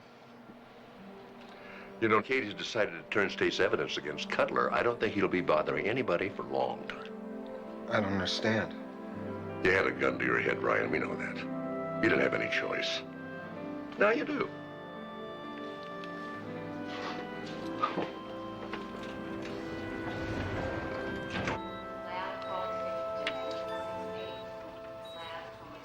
You know, if you keep improving at this rate, it's going to be hard to find an excuse to keep you here. Well, my apartment still looks like a crime scene. How's that? Works for me. I don't know if the insurance company will buy it. Besides, you can't come see me till they release you. Tess, I don't know if your dad's gonna want. Want what?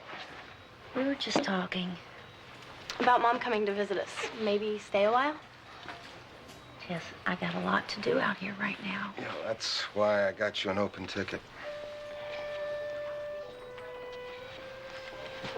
Use it whenever you feel ready. Round trip. We don't want to rush anything.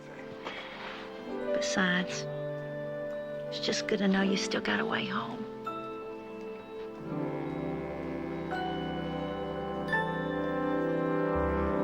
Well, that turned out pretty good. Yeah, I have to admit it did. Enough to warrant a celebration? Yeah. Del Floria's? Great. You want to flip and see who pays? Yeah. We'll use mine. Ready? Heads. Heads it is. That's my two-headed quarter. Mm-hmm. And you're buying.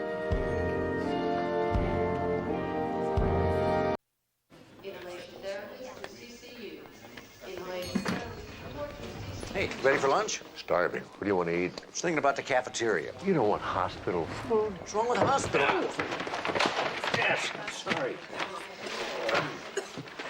Any menus? Why would you order out when you've got a cafeteria right downstairs? You ever tried the chipped beef? Well, actually, these are for caterers. You're looking at the new chairman of the Benefactors Ball, which Jesse, is just 2 weeks away. Plead temporary insanity and quit. Why? This is my one chance to show the hospital board that I'm good at things that matter to them. Jesse, your record in ER is exemplary. You saved many, many lives. Yeah, but how much money have I raised? You're a resident. They don't expect you to raise money. Exactly. And my residency ends in less than a year. And if I have any chance of staying on as an attending, I need to impress the hospital board. And what better way than with money? So bribe them. Can we eat now? You do not know what you're getting yourself into. All I have to do is show up. I mean, this thing has practically run itself for the past 30 years. That's because Martin Gaylord always catered it, but he's retiring this year. Look, I've put together some pretty good 10-keggers in college. I mean, throw in a couple hundred buckets of Captain Cluck's chicken legs and you got yourself a party. Now, that's one fundraiser I'd go to. Yeah.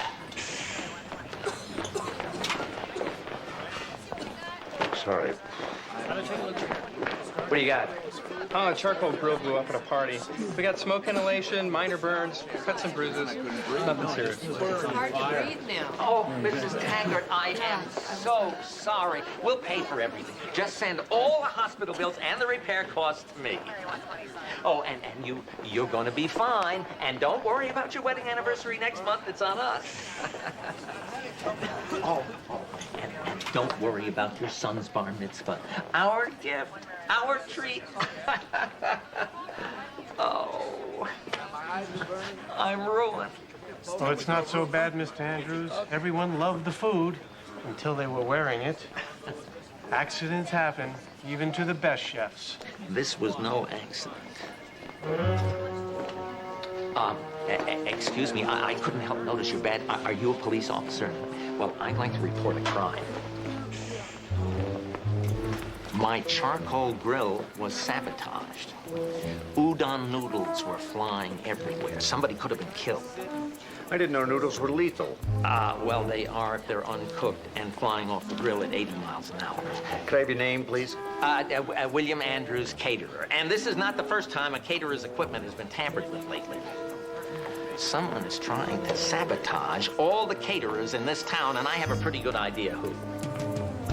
Well, there's one caterer off my list. You know, it's just sheer luck that somebody wasn't seriously hurt. And if somebody is really sabotaging caterers, it could happen again. Oh, not at my ball. You better hope not, because next time somebody could get killed.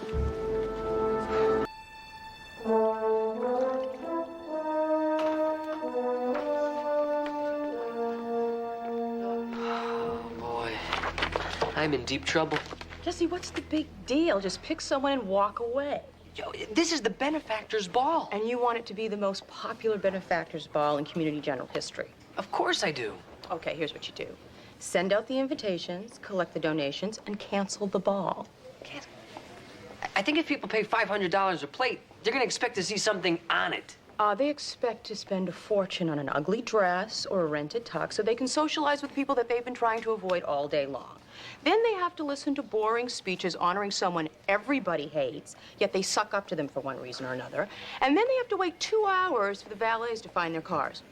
Then why do people go to these things in the first place? It's not that they want to, they have to. So you mean people are gonna have a rotten time no matter what I do? Don't worry, everybody's gonna blame you anyway. Hi.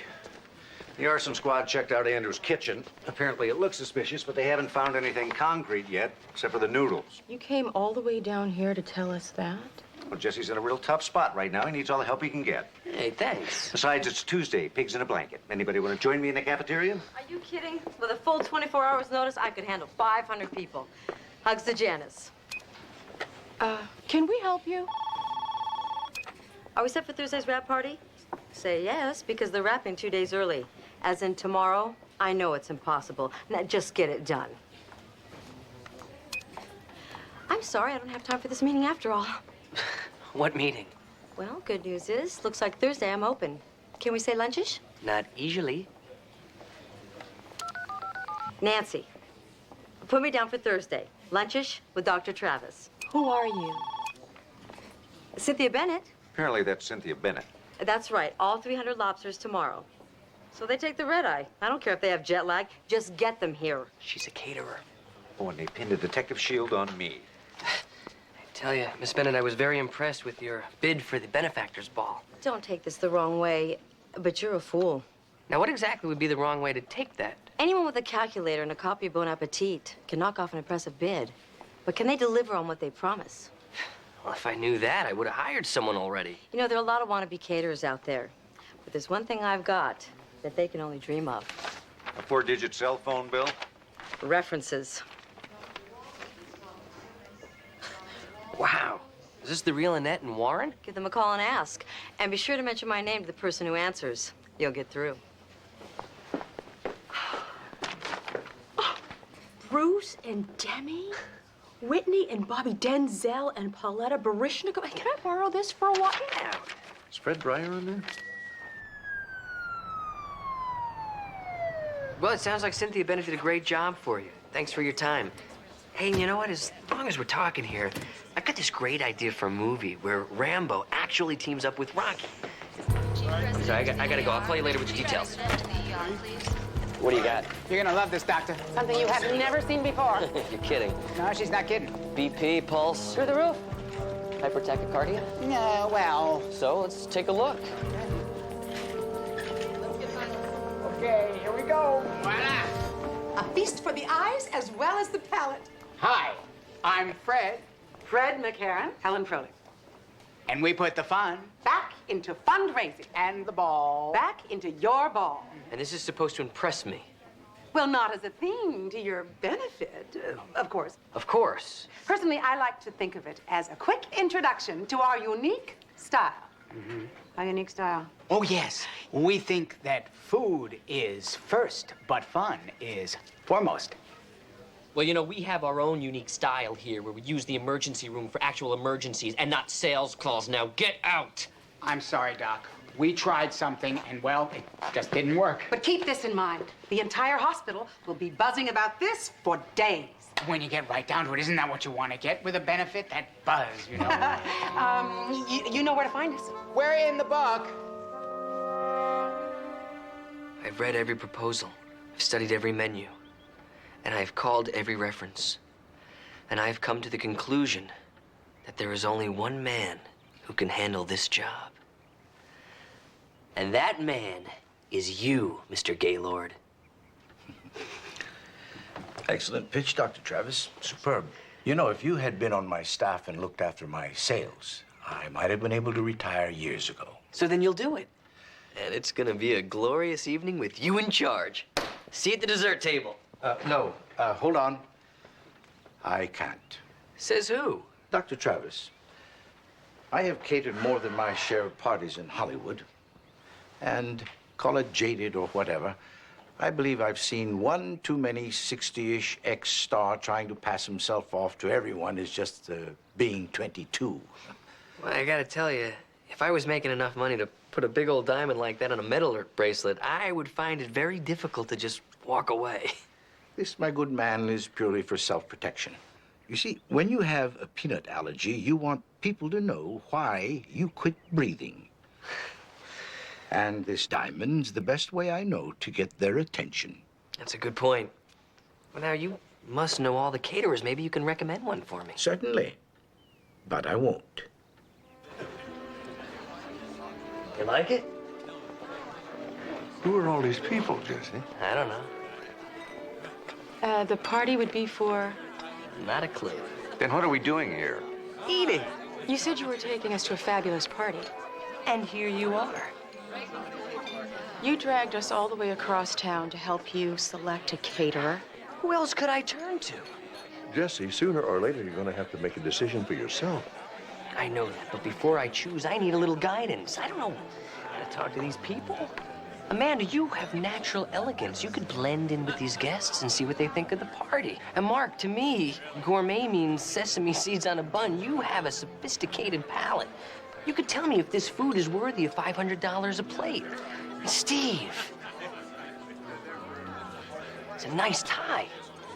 You know, I have to admit that veal Prince Orloff looks a little better than anything I've got in the freezer. You have half an hour, but yell me. Okay. Hey, there's Cynthia Bennett. I hope you don't mind if I go chat with her for a little while. Oh, no, I'll just hang around here and wait for someone to admire my tie. Yeah. Hors d'oeuvre, sir.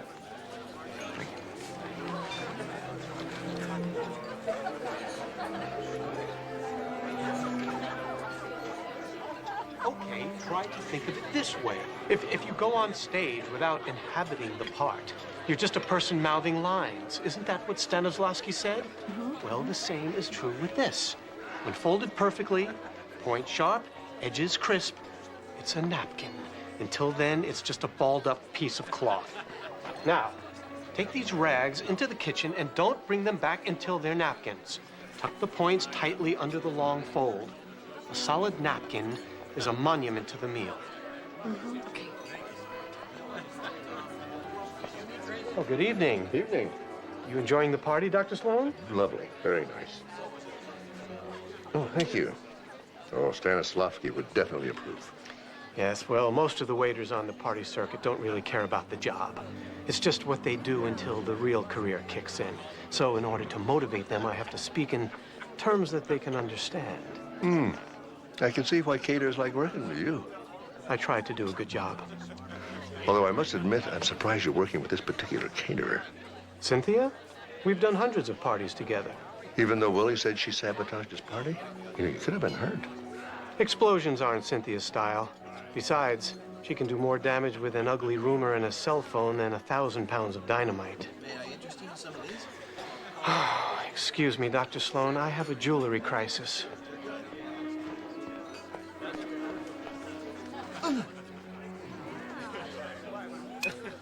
I know you're waiting for an answer, Goldie, but Kurt's birthday's the same night as the benefactor's ball. Now, I'm not stringing you along, I promise. Just give me a little more time. All right. Well, Dr. Travis, I'm so glad you could make it. I hope you're enjoying the party. Oh, yeah. The food looks great. The decor is beautiful. And all the guests are having a great time. Oh, I knew you were a man who could appreciate quality. Oh, it would have been fun to work with you. Oh, well. What do you mean, oh, well, it would have been? What do you mean? Well, I can't keep turning away business hoping you'll choose me, not when my regular customers want me for the same night. I tell you what, don't make any plans until tomorrow. I'll have an answer for you by then. I don't know. My people are getting antsy. 9 o'clock sharp. You can wait until then.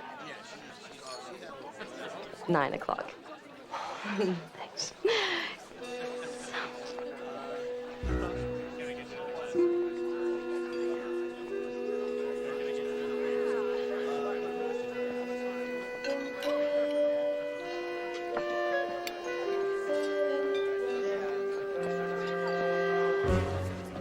Hey, is this a great party or what? Can we leave yet?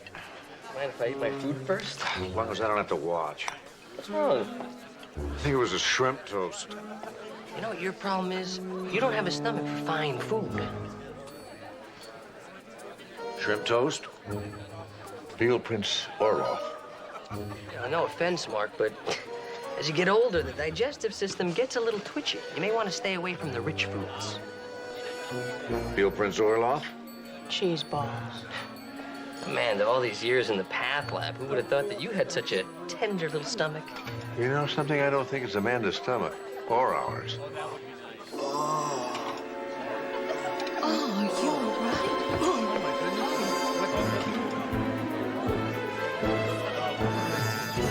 I don't know, did he? Is he all right? Call 911. Is he alive?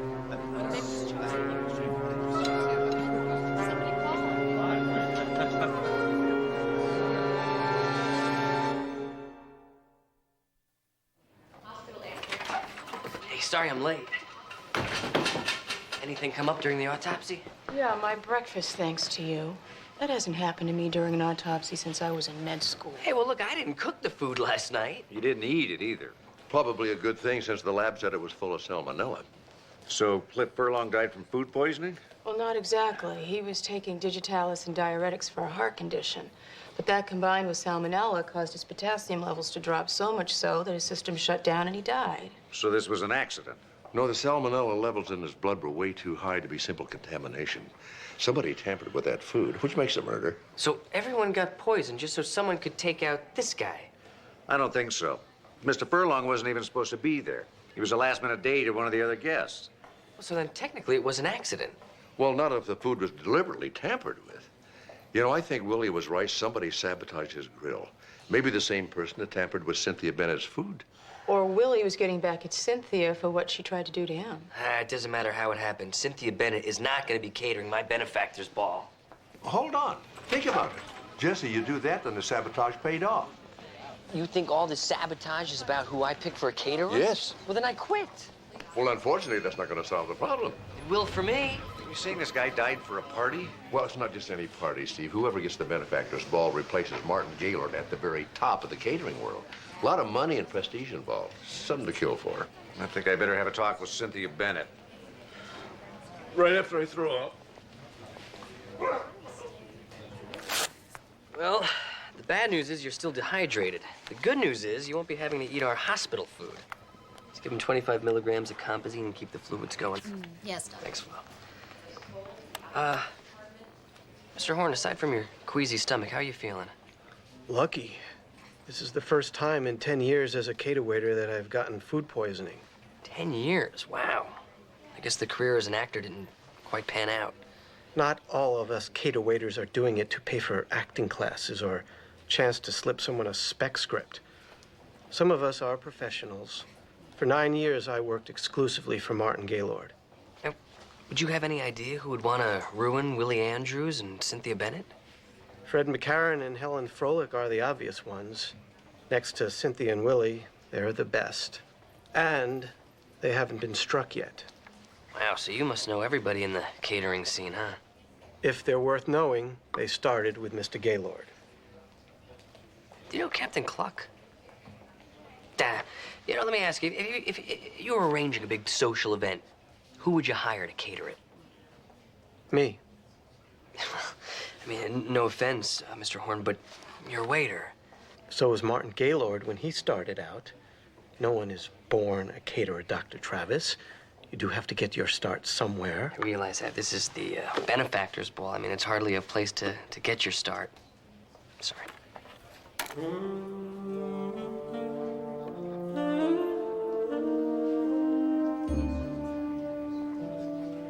Ah, Dr. Travis, would you kindly direct me towards Emerson Horn's room, please? Mr. Gaylord, I can do better than that. I'll escort you myself. It's the least I could do for Community General's new Man of the Year. Hello. Yeah, congratulations.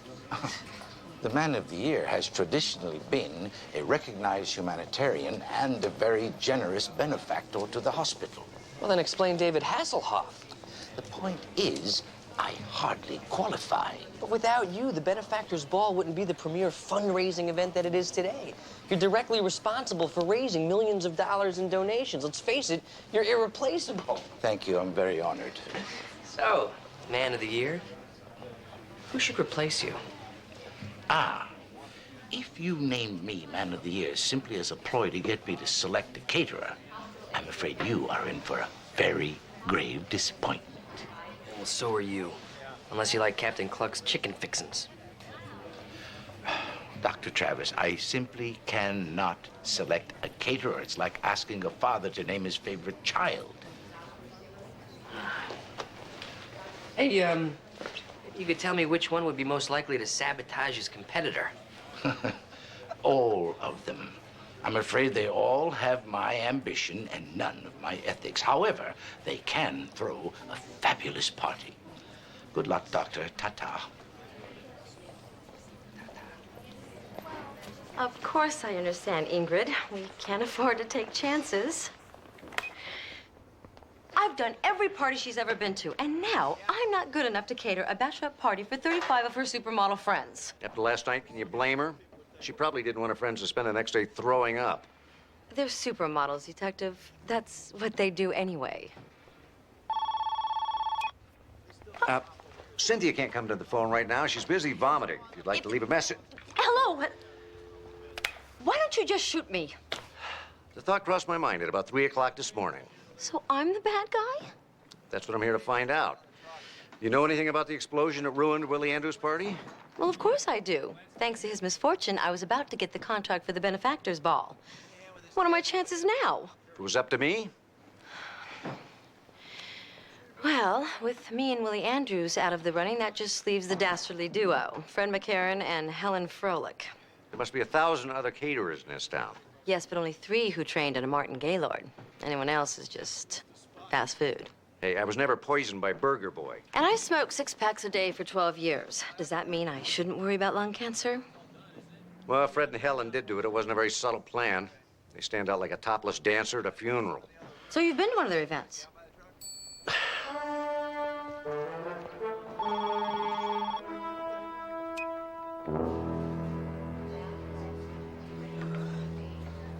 We have no hard evidence on anyone. Just a lot of accusations and sour stomachs. Freshen up your magnesium hydrochloride? Well, no thanks. I gotta drive. Now I know how my patients feel. All our problems are solved. Buddy, I still feel nauseous. The board's been trying to raise money for a new MRI suite, right? Right. So I got this great idea. What if I got them one? How? I'm hosting a gala fundraiser a week from today right here in the lobby, sort of like a dry run for the benefactors ball. You RSVP for the party right there in the Community Generals and Mission form. Not a bad idea, Jesse. Who's catering? Fred and Helen. But they're the ones that are probably behind all the sabotage. Yeah, so the evening should go by without a hitch. So look sharp.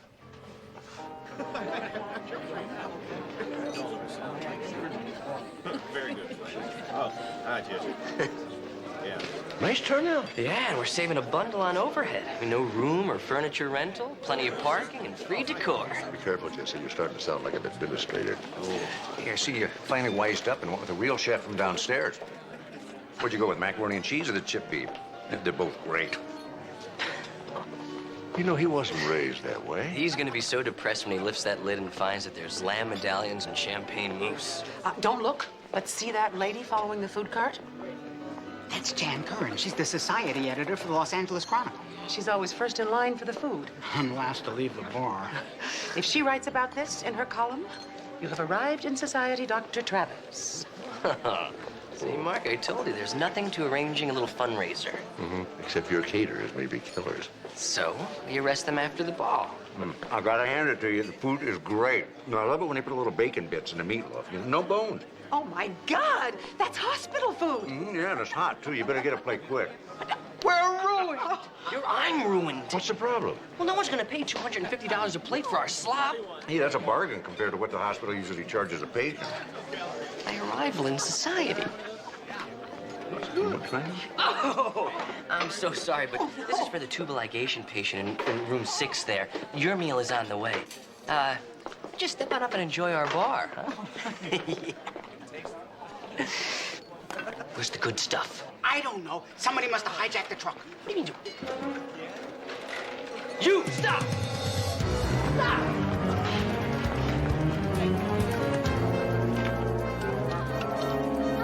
Amanda?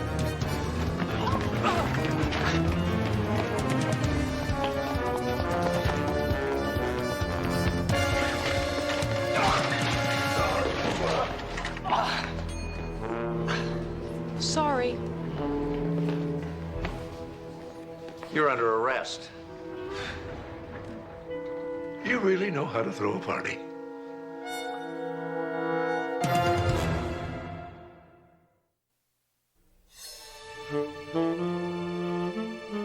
I always thought it was a crime the way food is served in hospitals. Until now, I never knew it really was. This isn't a joke, Mr. Andrews. It's exactly what it is, Lieutenant. It's just a harmless prank. It's just like what those two scoundrels pulled on me when they blew up my charcoal grill. You said Cynthia Bennett did that. Yeah, well, that's what I thought, you see, until all those people got poisoned at her party. And how do I know you didn't do that? I'm not that kind of person. You're just the kind of person that would break into their kitchen, lock the chef in a freezer. I tossed them a down jacket first. Destroy everything they cooked, and steal their van. I returned it. Oh, yeah. That reminds me. You parked in a handicapped spot. That's a $2,000 fine. So why don't you just convince me that you didn't contaminate Cynthia Bennett's food, and in doing so, kill one of her guests? I didn't destroy everything Fred and Helen cooked. I dropped it off at a homeless shelter. And you saved the receipt for your taxes. The point is, Detective, I'm an artist. Food is my form. It's my life. I'd never waste good cuisine, whether I cooked it or not, and I certainly could never poison it. Not even for the lucrative catering contracts you might land if you got the benefactor's ball? I wouldn't. But Cynthia, Fred, and Helen, they're not like me. No. They might.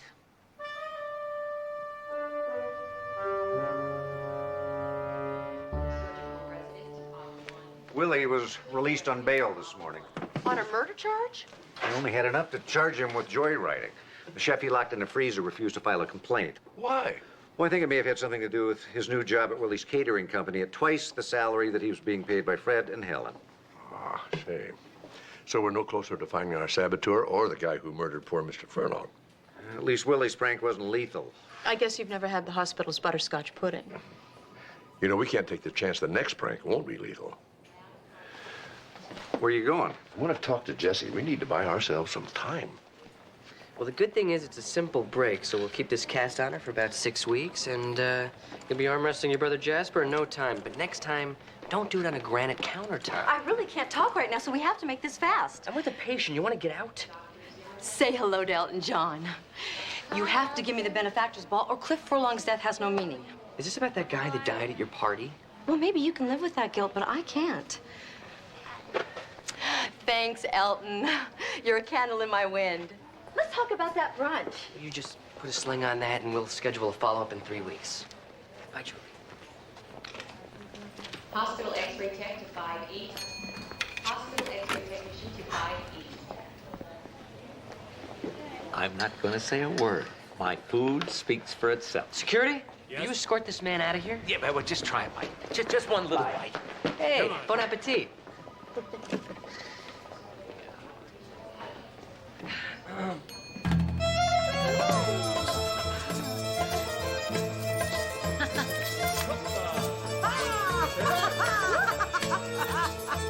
Feel that energy. Feel the time.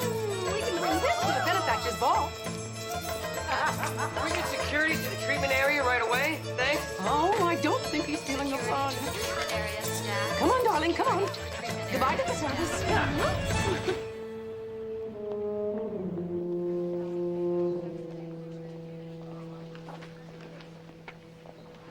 I am ready to cancel this ball. Jesse, you can't cancel the ball. Those are the biggest donations of the year. We need them.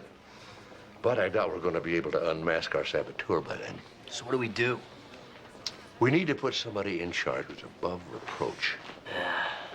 Captain Cluck.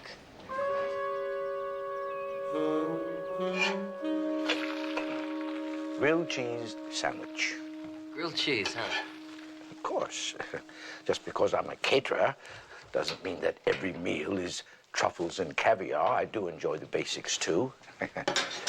So, here we have provolone, mozzarella, parmesan, and goat cheese on homemade sourdough bread, lightly brushed with hand-churned butter. Well, as long as it's just the basics. So, fellows, we didn't come down here for lunch now, did we? Or did we? Well, no, we didn't, Martin. Here's the problem.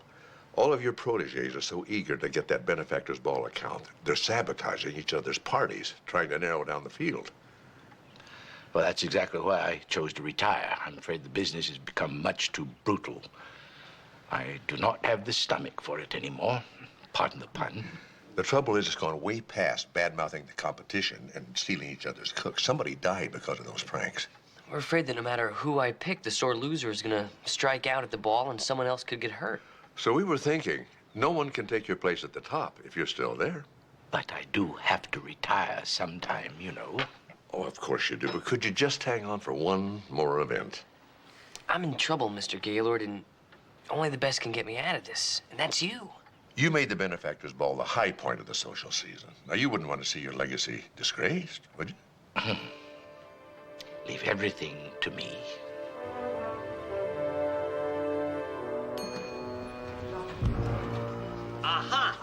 Congratulations, Doctor. You played your part very well. Oh, really? What part? The part Martin Gaylord wrote for you? Don't you see? All of our reputations are ruined. The only thing that's left for us to cater this social season is our own wakes. Madonna's plumber won't even return my calls. Hey, look, you guys did this to yourselves. The only reason Gaylord retired was because it was less humiliating than going broke. He was the dinosaur, we the Ice Age. When we quit, his business was finished. Well, Cynthia's the one with the golden Rolodex. Willie's the culinary genius. And Helen and I... We're the joy. So then Martin Gaylord was the saboteur. Yes, he's the one who blew up my charcoal grill and poisoned Cynthia's food and got us to go after each other. The competition eliminates itself, and he's the only caterer left standing. All he needed was a sucker in charge of the ball to play along.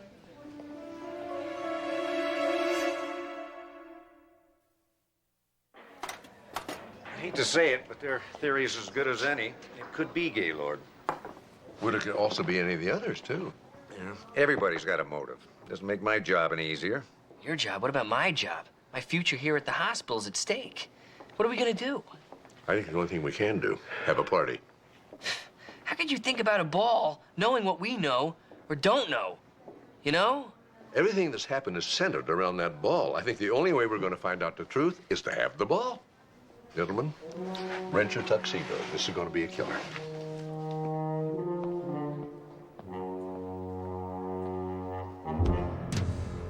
Nice nose ring. Get out. Hello. A little old to be starting as a cater waiter, aren't we, dear? I'm embarking on a career change. I see. You photograph well. No previous service experience? I worked at Burger Boy one summer while I was in high school. Balance. Act like you're a waiter. Walk. Smile. Let's see some teeth. Stop. Offer me something on your tray.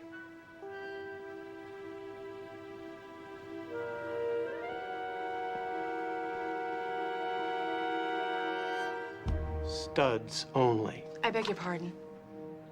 No dangling earrings, studs only. No other jewelry, normal hair, light makeup, shower, and wear underwear. I-9, W-4, contact information, and rules of cater waitering. Welcome to the benefactor's ball, Miss Bentley.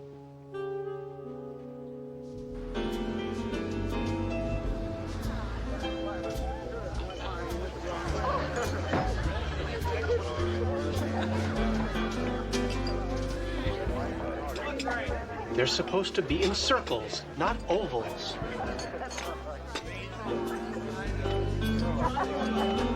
Yes, sir.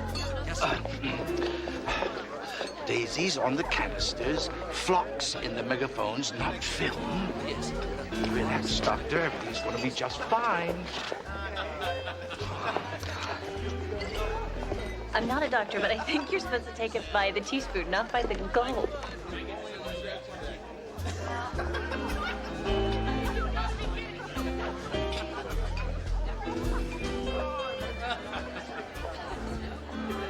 I think I'll go check on my undercover operative. Howdy, partner. Good evening, Duke.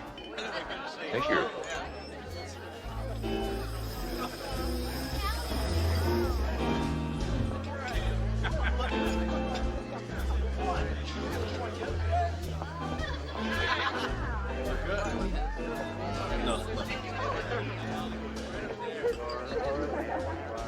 Nice outfit. If you ever ask me to do something like this again, I expect to see you in fishnet stockings and heels as a gesture of sympathy. We're needed waiters, and I needed an extra pair of eyes. You seen anything yet? No. Well, I've got men stationed at the service entrance and at all the doors. Anybody that gets in doesn't get out. You know, that is a good look on you. Enjoy the party, sir. I love it. That is great. I know. Oh, hello, Susan. Oh, hi, Dr. Friedgen. Nice to see you. The board of directors is very impressed. Yeah, with Susan. It's not too late for them to cancel payment on their checks. You don't sound very optimistic. Well, maybe I've been to too many parties lately.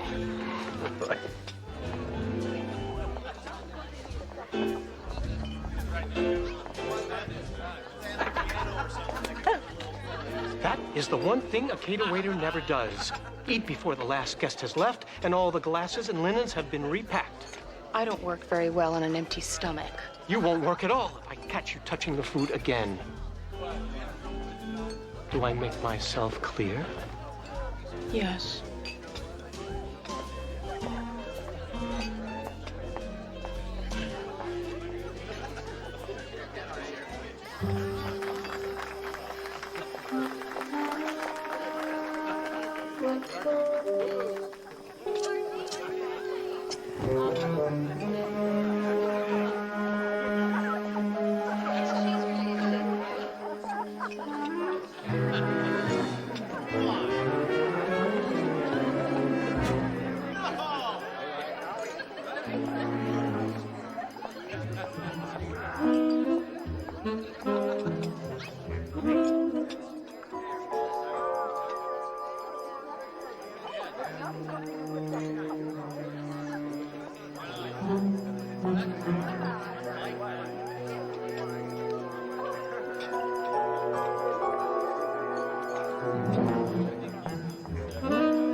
Here's looking at you, kid.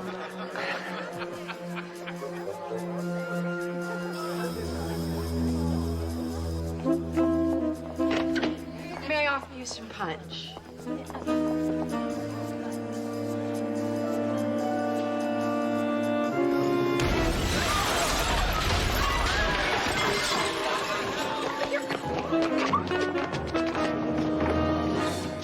Not so fast. Here's another fine mess you got us into. Oh, that's it. The party's over. My career's ruined. Hollywood, if nothing else, is a spectacle. Welcome, ladies and gentlemen, to the 31st Annual Benefactors Ball.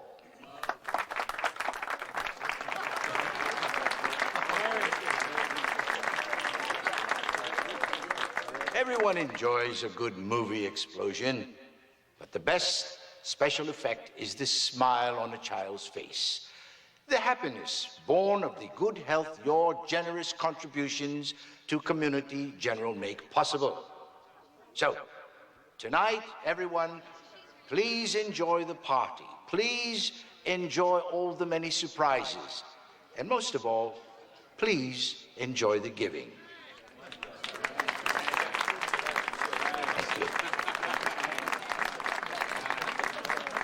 Amazing save, Martin. Oh, thank you. But that was absolutely nothing. You should have seen when the white tigers got loose at the county zoo benefit. Well, I tell you, if you weren't man of the year, I would make you man of the year. Man of the year. You gotta be sitting at the table of honor. I got a speech to make in 10 minutes.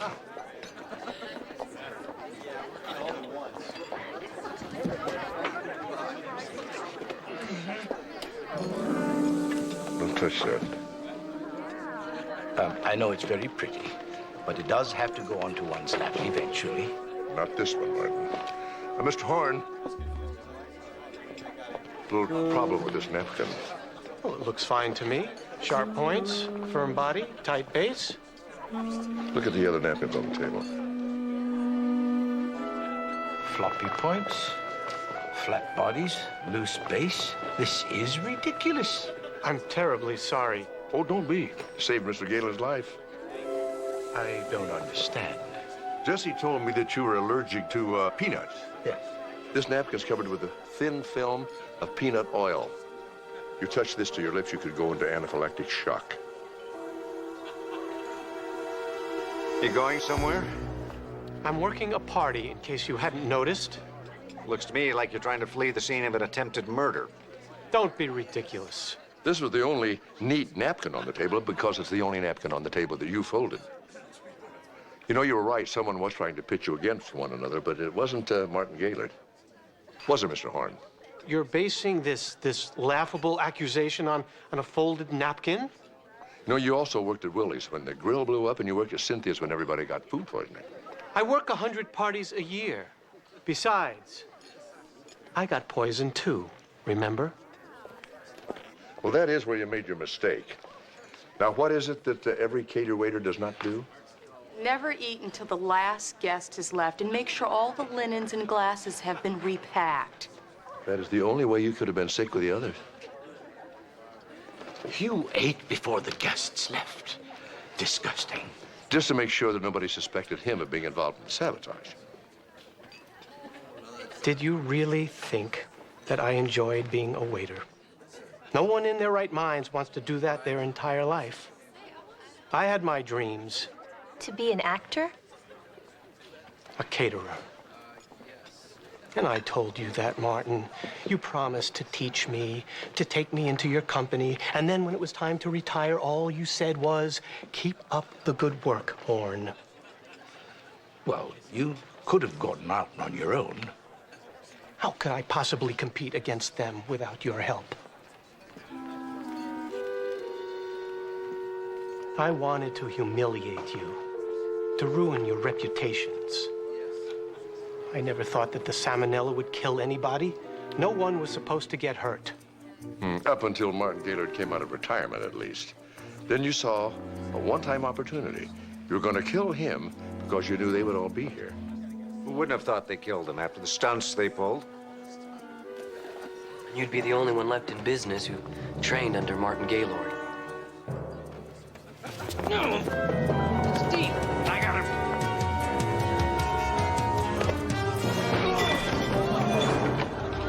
Now this is what I call a party. Boy, it sure was. How you going to top this one next year? Next year? Yeah.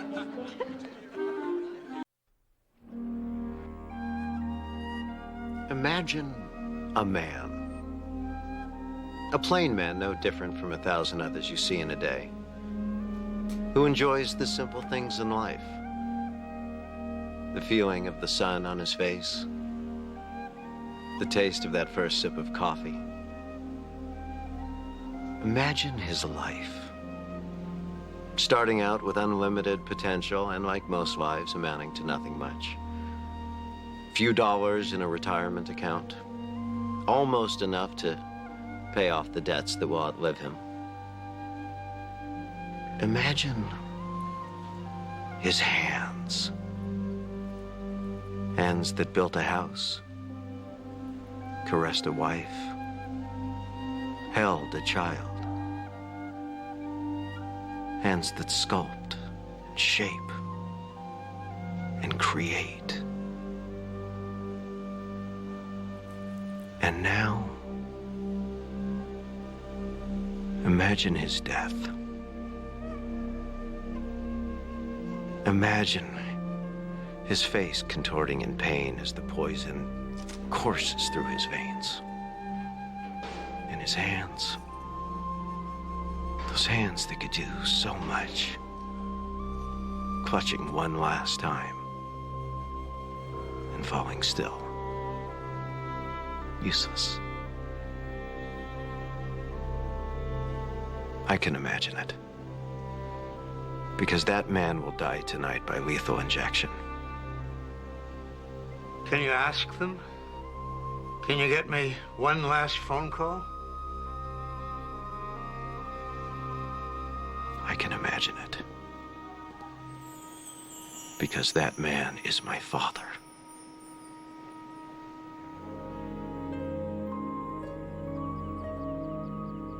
You made $65,000 betting on football game? Oh, yeah. It's all fantasy money so far, but my system is good.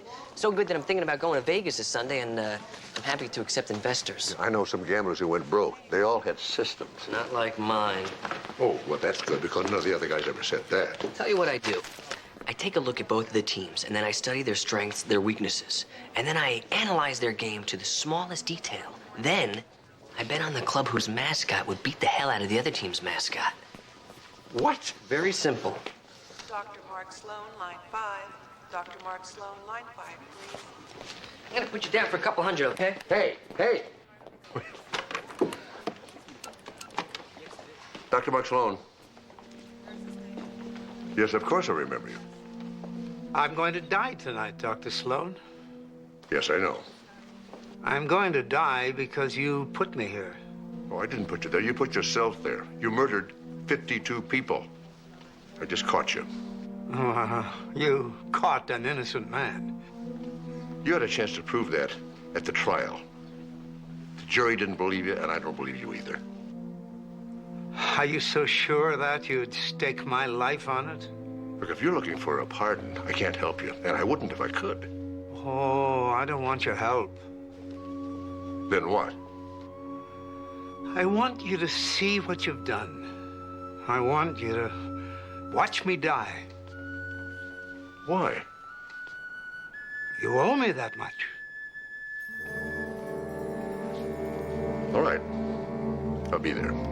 There are 39 bombings, 52 deaths, hundreds of injuries, millions in property damage. And you can ask me whether I think he deserves to die tonight? Some people believe that Louis Swinney isn't the son of you bomber. Yeah, some people believe JFK was killed by space aliens. I can't help them either. I'm not a psychiatrist, I'm a prosecutor. And you're up for re-election in, what, a month? And you're implying that I would execute an innocent man to further my political career? Is that something you really want to be asking me? During the trial, even you conceded you had no idea what Sweeney's motive could be. No, I still don't. No one's ever been able to figure out the reason for the bombings or why he chose the targets that he did. And that doesn't make you think that you might have the wrong man. It makes me glad that he'll be dying tonight. Isn't that right, Dr. Sloan? Well, I'm not here to celebrate. Every man's death diminishes me, for I am all men. Is that it? Something like that. Well, if that's true, I'll be glad to be diminished tonight. Oh, hello, Carter. Hello. Listen, I know how hard this must be for you. If there's anything that I can do for you... My father would like to speak to you. There's a question I need you to answer before I die. I'll try. Why you? You mean, why did I help the police track you down? Burnside couldn't have won the election unless he produced a body. The police wanted to close their case. But you, Doc, what was driving you? Innocent people were dying. Oh, innocent people are always dying. Muggings, drive-bys, tainted hamburger meat. Why this set of victims over another? I did what had to be done. Oh, yeah, I see. I get it. Nothing personal. Just a feeling of civic duty. Huh? Except for your little whim, I could have spent the last 6 years of my life with my family. And how many more people would have died? I'm not the bomber. Then why did the explosion stop when you were arrested? I imagine the real bomber figured it out, that if he stopped, I'd pay for his crimes and he'd go free. At least, I hope that's what it is. It's the only thing that gives any meaning to my death. I hope you find peace, Louis. Oh, I have. I have, Doctor. It's you I'm praying for.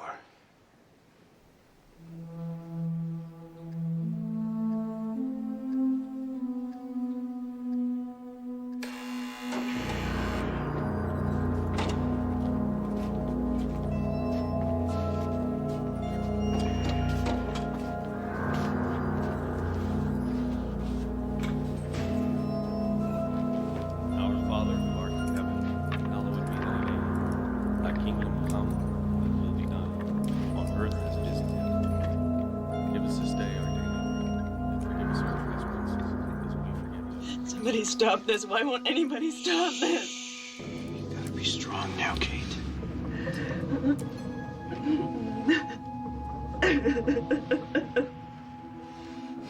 They chose to be here, Mark.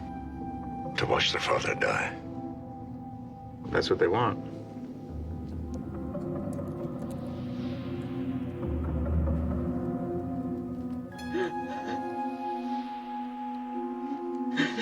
He should have thought of his kids before he started planning those bombs.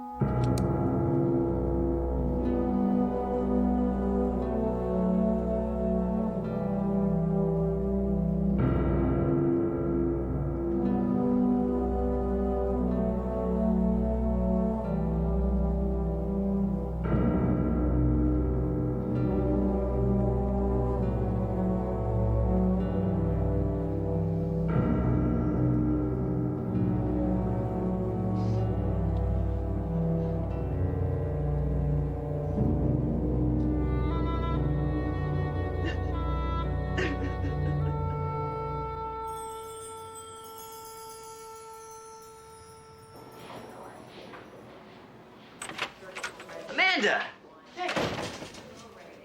My God. You look absolutely beautiful.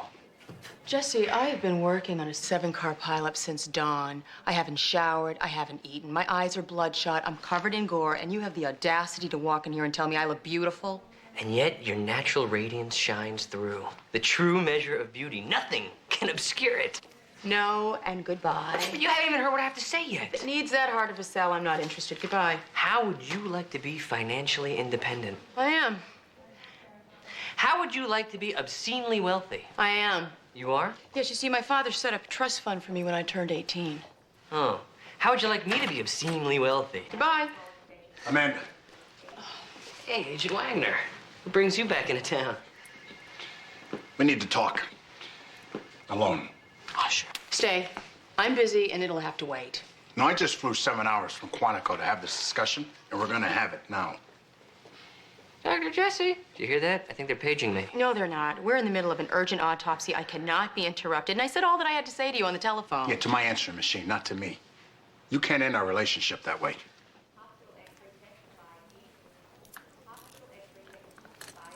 Is it because I said I love you last weekend?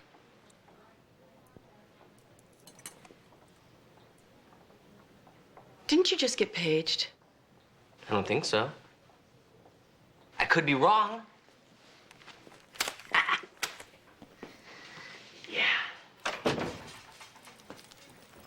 Because I said I love you? Maybe.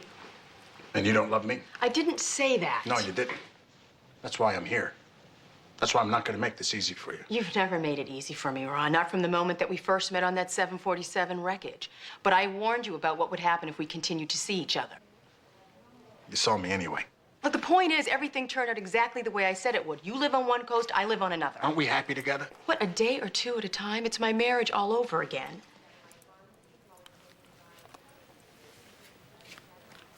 Do you think it'd be any different if I lived here? Can't you do any better than that? If you could look me in the eye and tell me that you want me out of your life, you got it. I'm gone. Ron, if I could do that, do you really think I would have broken up with your answering machine?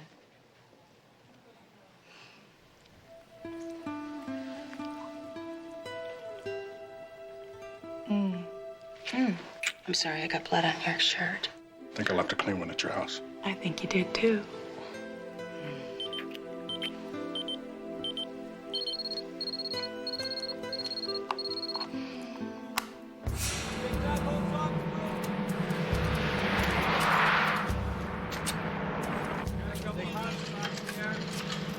How many victims? 5 so far, but we've just begun the digging. How many people do you think were in here? Well, the building was declared structurally unsound after the quake. The INS moved into new offices and the homeless came in. It's been cold and wet. No telling how many people took shelter here. In here, Dad. What are they doing here? I invited them. I think the FBI can investigate the simple firebombing of an abandoned government building. It's not a simple firebombing. I've only done a preliminary examination of the dead. Hey, Ron. The corpses' bodies are riddled with brass screws and finishing nails. I found this in one of the victims. I'll have it analyzed. You want to tell me what I'll find, Mark? It's African walnut. Okay, so the shrapnel found in the bodies, screws, nails, and slivers of African walnut. You got it. What am I missing? We've seen this before. Fits the MO of a known serial bomber. Well, great. Let's go pick him up. You can see him down at the morgue, Ron. He was executed last night.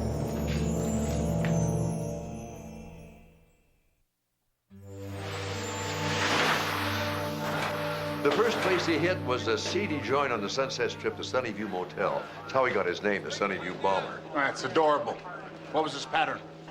We never figured that out. He did anything. Diner, a suburban home, gas station, statuary store. Even blew up a bench in MacArthur Park once. How'd you catch him?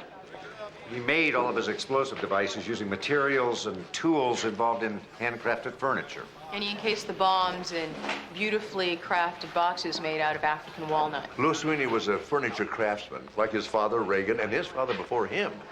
And his daughter, Caitlin, is carrying on the tradition. Dad made the furniture connection and found Sweeney. Thanks to a toothache. I don't get it.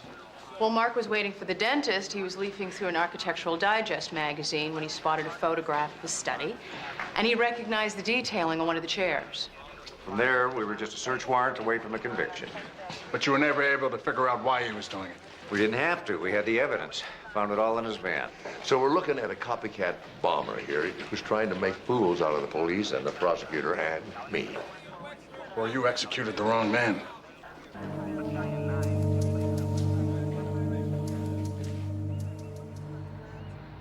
No, it's out of the question. We're only asking you to do it for a few days. If I bury evidence linking this bombing to Louis Sweeney, I bury my political career along with it. We don't know that they're connected. It doesn't matter if they are or not, Detective. It happened 6 hours after the Sunnyview bomber was executed. Carter Sweeney will make that connection for us on his damn radio show. Let him. We don't have to help him do it.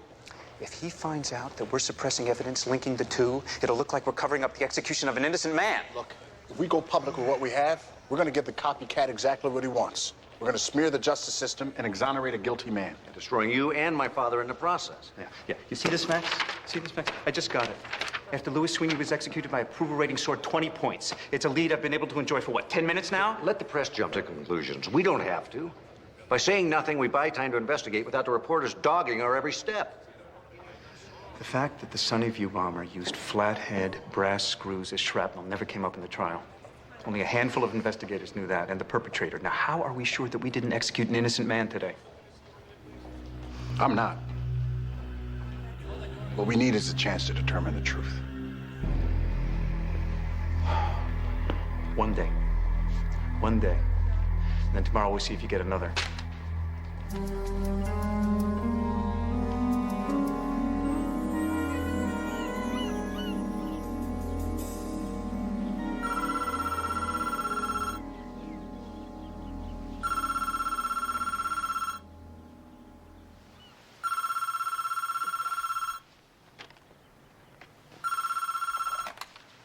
Hello? I've always wondered how well you slept, Doctor. Now I have my answer. I sleep a lot better when the phone doesn't ring at 6 a.m., Mrs. Sweeney. Oh, I'm sorry. I assumed you'd be awake searching for the Sunnyview bomber. The Sunnyview bomber was executed. Then how is it that he was able to blow up the old INS building downtown yesterday? Coincidence. Copycat bombers. What is this about? Doesn't a copycat usually need information to copy? How is it that this imposter knew that the real bomber always put flathead brass screws in his devices when that information was never released to the public? If that was never released, how do you know about those screws? Because I'm here with Sharon Ellison, Assistant District Attorney for the County of Los Angeles. Wait a minute, you're where with Sharon Ellison? Oh, I'm sorry, Doctor. Did I fail to mention? We're live on KCDM AM. Sharon, I believe you and Dr. Sloan have something of a professional relationship. Yes, I successfully prosecuted Dr. Sloan for murder. I was framed, you know that. As we found out later, the DA's office issued him an official apology, and I personally sent him a lovely fruit basket. The good news is that you discovered the frame before Dr. Sloan was executed. That time we did. Louis Sweeney wasn't so lucky. Louis Sweeney's attorney spent 6 years searching for evidence to overturn that verdict. Now, they didn't find anything because he was guilty.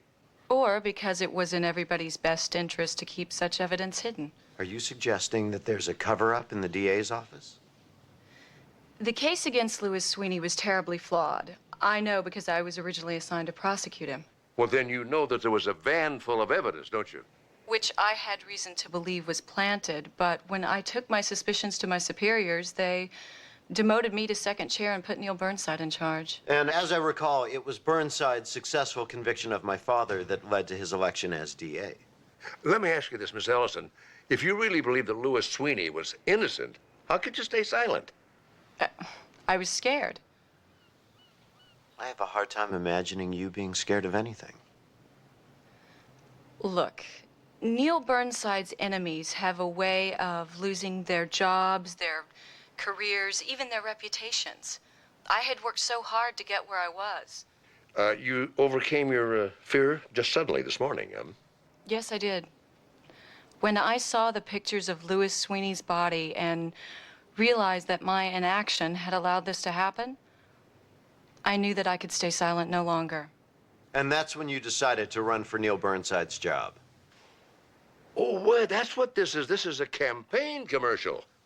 Some people might call it a quest for the truth. Look, there's a copycat bomber out there, and instead of helping the police, she's using him to win a campaign. I've faced my culpability in Louis Sweeney's death, Dr. Sloan. I think it's time that you faced yours. I have done nothing wrong. My father said exactly the same thing to me, just before they took him to his death. We'll continue this right after traffic with Kate. What?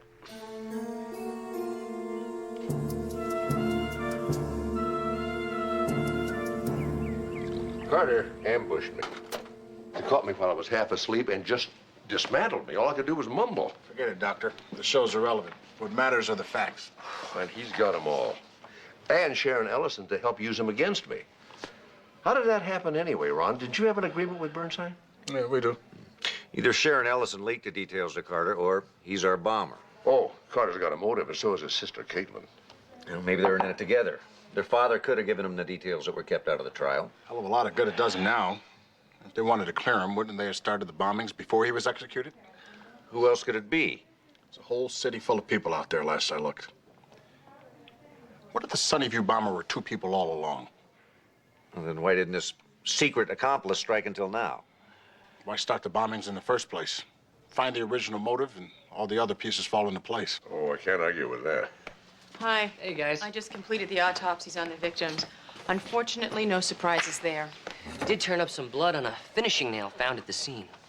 Doesn't mean anything. It could have passed through one or more of the victims at the blast. I already checked that out. The blood doesn't match any of the victims. But it could match one of the suspects. We don't have any suspects. I can think of a couple. It's too early to concentrate on just one possibility, particularly when we have no evidence to back it up. Well, there's going to be some. With your help, Tessie. Dr. Travis? Hi, I'm Sally Preston. You're it. Well, I'm the station manager, if that's what you mean. How can I help you?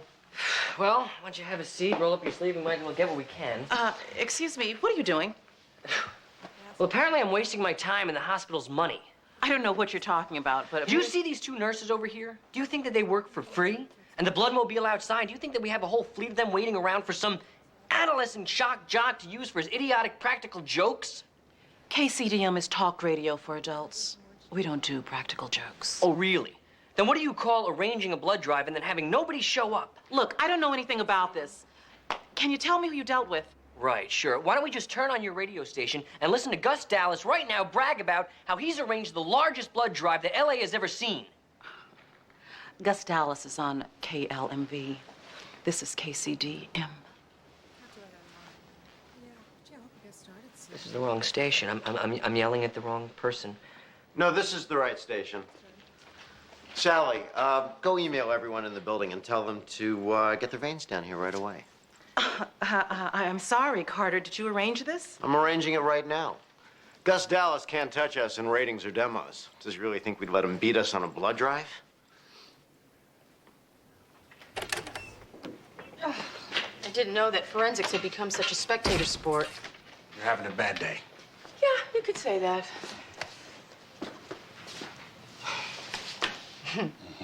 You know me well, and that feels very good. Caitlin Sweeney, she's dead? Just a dead end. Caitlin had some tests done at Community General a few years back, so I pulled her chart. But her blood doesn't match the blood on the nail. You know, I'd heard LA judges were easy, but... Judges? Yeah, you know. The guy in the black robe that granted you the warrant. Okay, look, I brought a box of chocolates to Imelda in Records, and she turned her back for 5 minutes. What if you had found a match? Anything you found afterwards would be irreparably tainted. I would have taken it to Mark, and we would have figured out something. Man, I have to warn you, these methods are not going to fly at Quantico. Fortunately, my jurisdiction doesn't extend much further than Fontana. No, it didn't when you were an associate medical examiner for the County of Los Angeles. But now that you were the newest forensic pathologist at FBI headquarters at Quantico... I'm what? Yeah, that's what I came to tell you. I slipped them a copy of your resume, and they are excited. I mean, you still have to interview, but it's just a formality. So you expect me to quit my job, leave my friends, and uproot my son? We can live together, be a family. And what if it doesn't work? You walk away clean. Meanwhile, I'm 3,000 miles away from anyone that I know, and my son has lost another man in his life. All I was trying to do was make our relationship work. What? For one of us, at least. You know, maybe I shouldn't have even tried. Maybe you actually like living 3,000 miles away from me. Maybe I'm beginning to.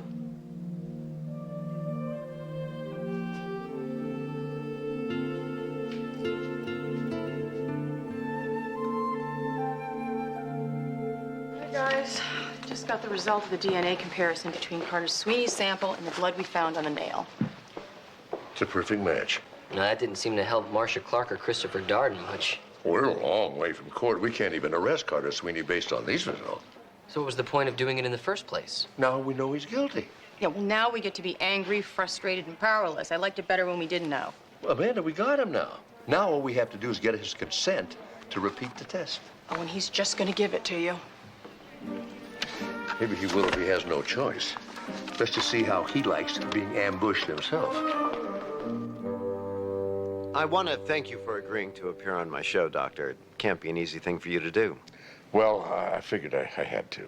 Even so, you don't have to be here, facing your harshest critic on his own ground. Takes courage, and I respect you for that. Well, this isn't about me. This is about preventing any further killings. So you concede that the Sunnyview bomber is still out there? There's a bomber out there planting bombs and people are being killed, but it's not the Sunnyview bomber. That was Louis Sweeney, and he was executed for his crimes. My father maintained his innocence to his death, did he not? Yes, he did, but that doesn't make it true.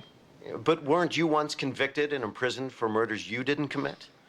After an experience like that, how can you be certain that the same thing didn't happen to my father? Louis Sweeney was the Sunnyview bomber. The latest bombing was done by a copycat to create this controversy and to obscure the truth. Yeah, with all due respect, Doctor, your explanation sounds like a desperate attempt to avoid taking responsibility for a tragic, fatal mistake.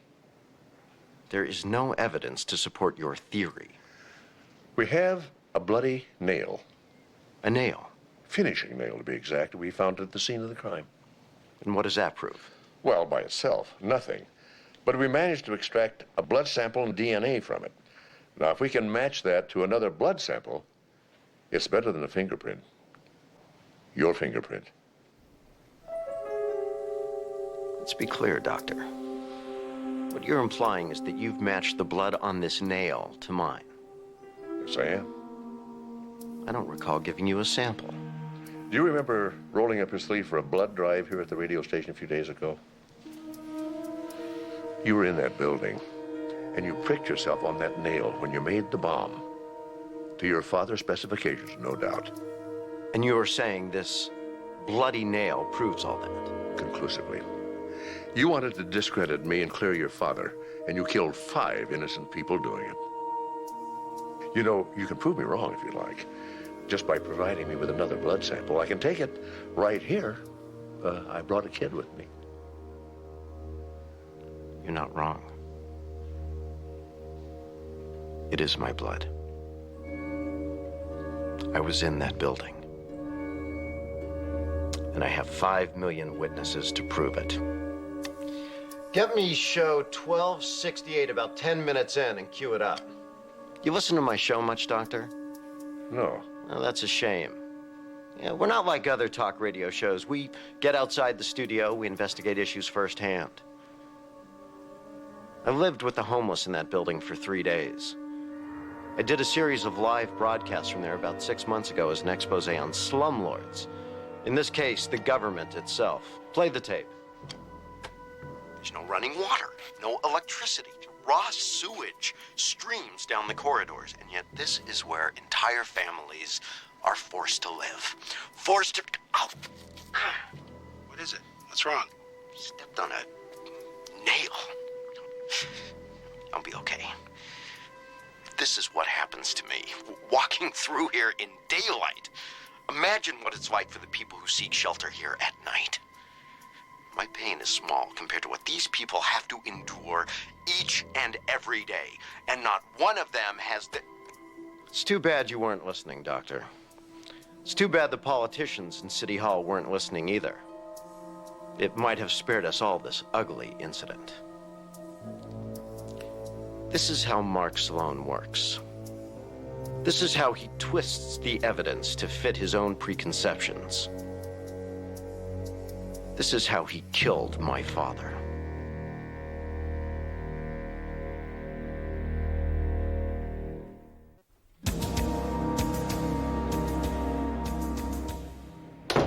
Who asked you to bring your father into this investigation, huh?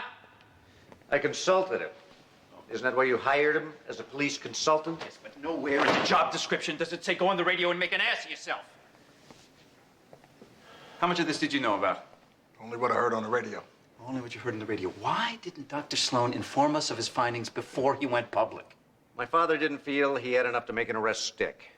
He was just trying to give us what we needed. He is a doctor. He's not a homicide detective. It's not his job to make those decisions. It's mine! I don't understand who the hell he thinks he is. A man who has solved more murders for this department than any police officer. I haven't heard any complaints up until now. Well, up until now, he hasn't gone public and made fools of all of us, has he? Come in. You wanted to see me? Yes, thank you for coming over so quickly, Counselor. Well, it's not often that I get an urgent summons from the district attorney, at least since you transferred me to West Covina. Huh. Well, I'm going to reassign you effective immediately. Transferring me to an even smaller, darker corner of Southern California may make you feel better, but it's going to look like political retaliation to the voting public. I'm sure that it would. And that's why I would never do anything like that. What I'm going to do is I'm going to ask you to reopen the case against Sweeney, and I want you to take over the investigation of the new bombing. There's no case to reopen. We convicted the right man. Well, after your father's performance today, I'm not so sure. And I need an objective view. Oh, so you bring her in? Her mind's already made up. I think we'll get a cold, honest appraisal of the facts, won't we, Counselor? I'll do my best, sir. To destroy my father for a few more votes. Can't you see she's got an agenda? Don't you? Huh? One more word out of you, Detective, and you're off this investigation. Excuse me. I'm really not interested in your personnel issues and your local politics. I have an investigation to conduct. And unless you have something relevant to add to it, I'd really like to get back to work. We don't need your help. This isn't a federal case. Oh, it became one when a government building was destroyed. Yes, it did. Yes, it did. Yes, it did, with the understanding that this office would be in charge of the investigation. So from now on, you're going to coordinate all your activities through me. Dismissed.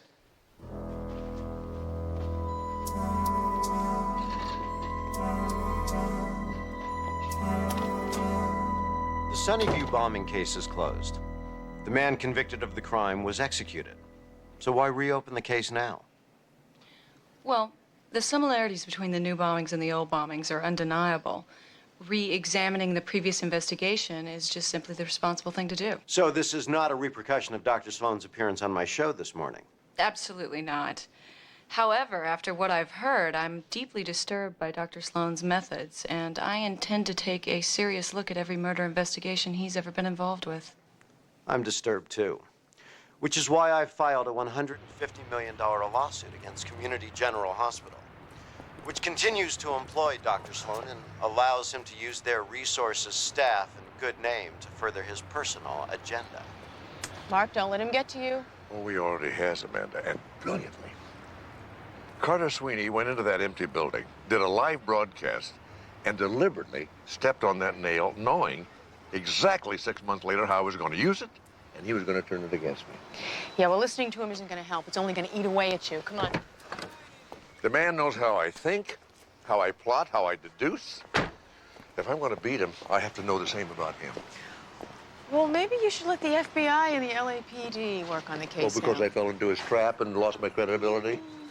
You know, I can't back down now. If I let him get away with this, it'll cast doubt on every murder conviction I was ever a part of. And worse, murderers can go free. Oh, I don't think it'll come to that. Well, I'm not going to let it happen. See, right now, he thinks he's won, which is going to make him careless, just like it made me. Mark, you weren't careless. We just have to work harder the next time. Thanks. I will. Take care. Amanda. Wait. There's nothing that you can say that's worth waiting for. I was wrong. Wrong? It's an understatement. Okay, how about selfish and insensitive? Arrogant. Tyrannical. Contemptuous. You're getting warmer. Keep going. How about well-intentioned? I just wanted us to be together. I want that too. Good. Because I just told my boss that after this assignment is over, I'm moving to LA permanently. You're getting a transfer? If they can find a place in the bureau, if not, I'm going to find another job. I don't know if I can let you do that. So now who's the expert on what's good for everyone else? Well, what if things don't work out between us? Then I'm going to feel like a complete idiot. But I can live with that risk if you can.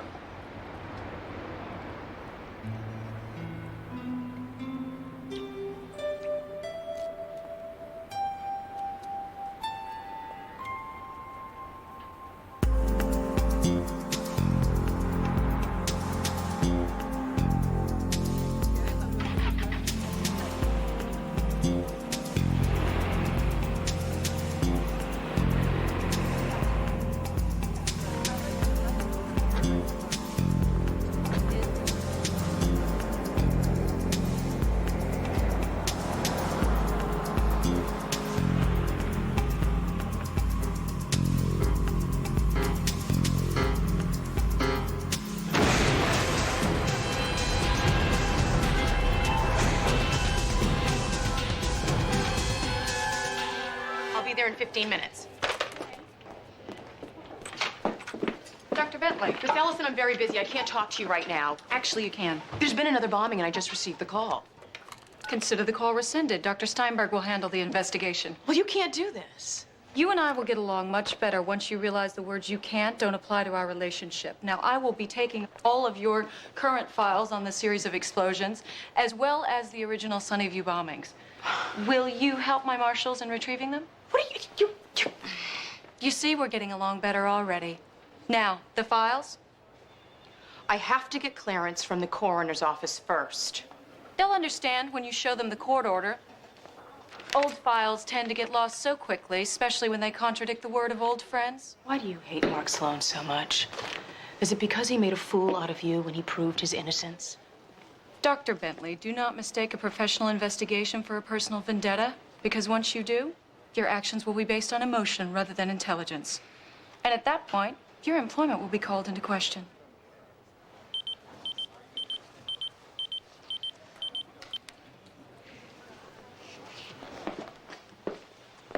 Excuse me. What's the emergency? Your career, and whether or not you want to have one tomorrow. I don't need to be rescued from a fight. Unless it's one you can't possibly win. What are you talking about? She nearly accused me of conflict of interest. Amanda, you've made your loyalties clear. There is an appearance of conflict. If you fight to stay on this case, you're only going to make that appearance worse. I know that woman, and she will twist the facts to make Mark Sloan out to be the bad guy and Carter Sweeney an innocent victim. I won't let that happen. She will not follow up on evidence that leads to Carter Sweeney. All right. If you can tell me without a trace of uncertainty that Mark is right and that Carter Sweeney is the bomber, then we will go back into your office together and we will fight Sharon Ellison until her career is ruined or ours are. I'm ready. But if you have any doubt at all about Mark's conclusions, if there's even a tiny chance that Sweeney is not the one, then walk away.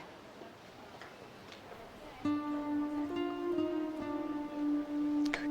I have to go back to the bombing site. I promise I will share any information I find.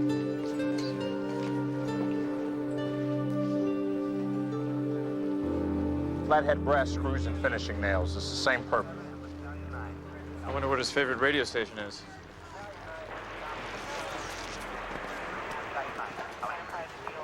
What are you doing here? What are you doing here? Just wanted to get a look around before it got too trampled on. Did any reporters see the two of you? I don't think so. We came up the back way. May I see that? Here, take this. Are you insane or are you just stupid? I admit I made a few mistakes, but Sweeney's our bomber, and I won't underestimate him. You are fired, Doctor. You can't take me off this case. I'm on it. You're with no you. longer a consultant to this department, and if you show up at a crime scene again, I'm going to have you arrested right on the spot. Now, you get him out of here and find something to put over his head, so I don't want anybody to recognize him. You can't treat my father this way. You're off this investigation, and one more word out of you, you're off the force.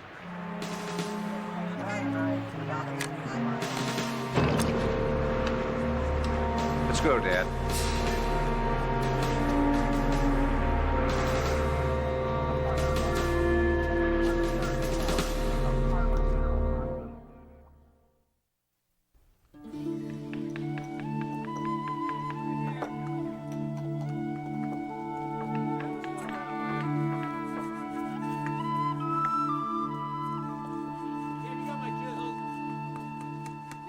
beautiful.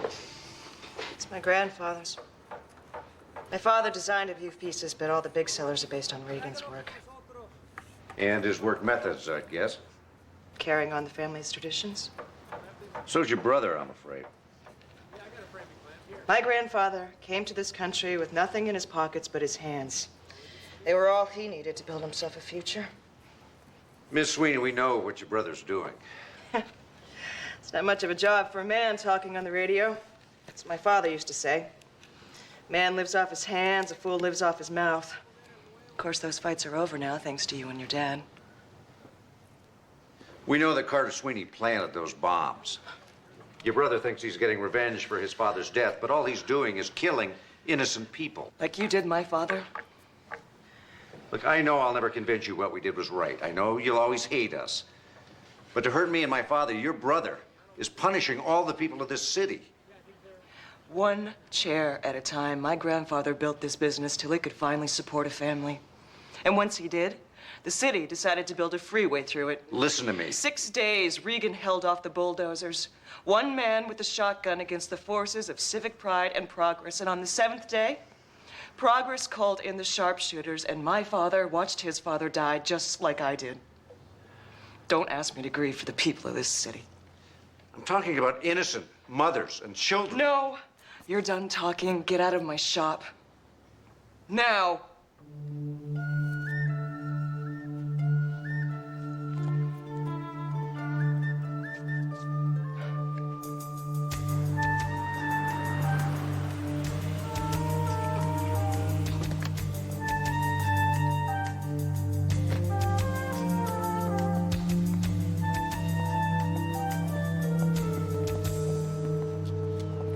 Where you going? Well, I'm thinking about Las Vegas, using my sports betting system to bankroll my career as a professional gambler. You already have a job. And if you want to keep it, you better get in there and get dressed because your shift started an hour ago. Mark, where have you been? I don't practice medicine here anymore. What do you mean? The hospital put me on disciplinary leave until they can decide whether or not to fire me. Jesse, you're the best doctor in the ER. Thanks, but it's not about that. They got 120 million other reasons. It's about taking Carter Sweeney's blood under false pretenses, or as they put it, ordering unauthorized, unnecessary, and unreimbursed medical tests. That's not your fault. It was my idea. I asked you to do that. And I should have refused to when you asked me, but I didn't. I would do the same thing if you asked me again. And see, that's why they should fire me. I'm incorrigible. I'm not gonna let them do that. Look, Mark, when I'm in my penthouse suite in Vegas with a couple of showgirls under each arm, none of this will have ever mattered.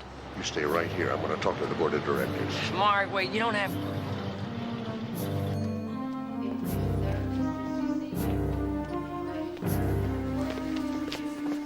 What's this? A restraining order.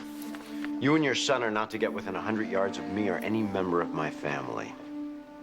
I'm not gonna let you keep killing people. No lawsuit or court order is gonna save you. You heard him, Marshal. You're my witness. Dr. Mark Sloan to administration. Dr. Mark Sloan to administration, please.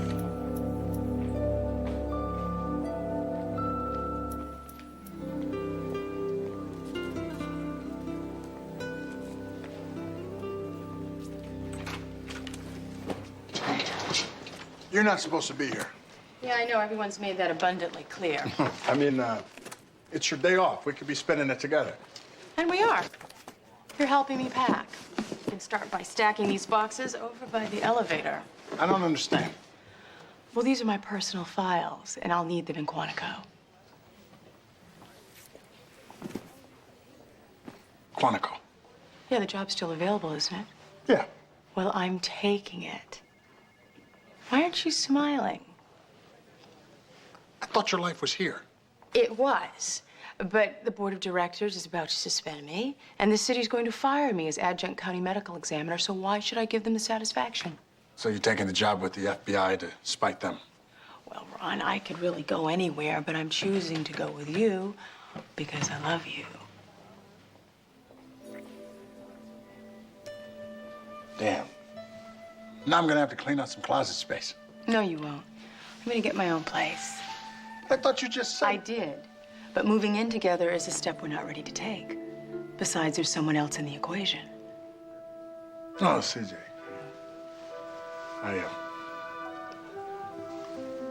I don't know how to talk to kids. You'll learn. You'll learn.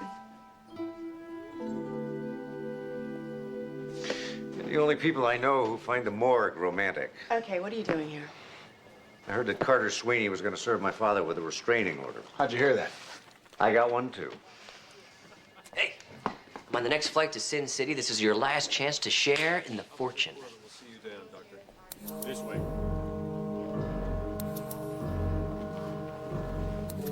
Dad? They just fired me. Effective immediately. Mark, any hospital in this city would be glad to have you. I can't practice medicine without a license. They took it away from me.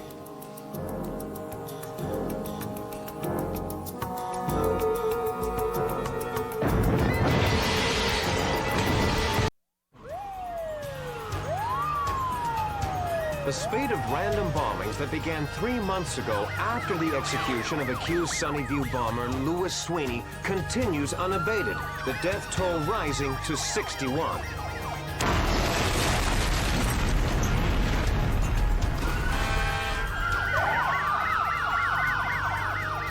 I'm moving to Kansas. They don't have mad bombers in Kansas.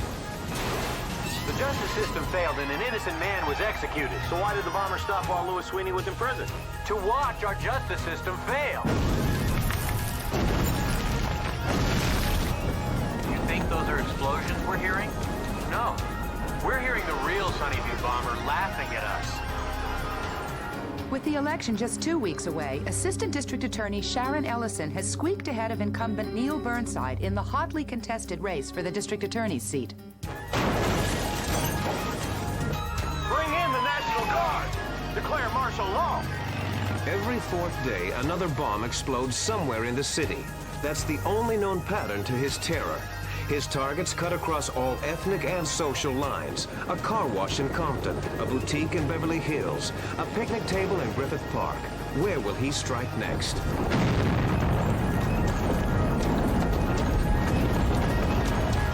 There's no bomber, okay? It's actually an operation by the United Nations shadow government to foment anarchy and undermine our country.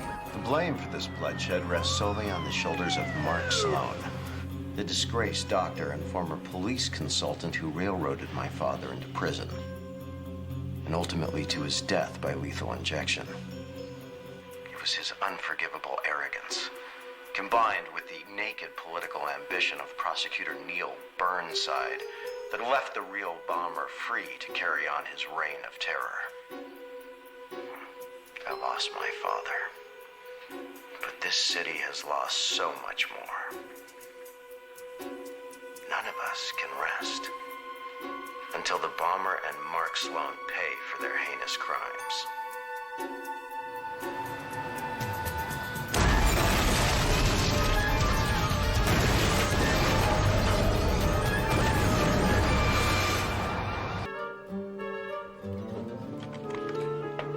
Hello?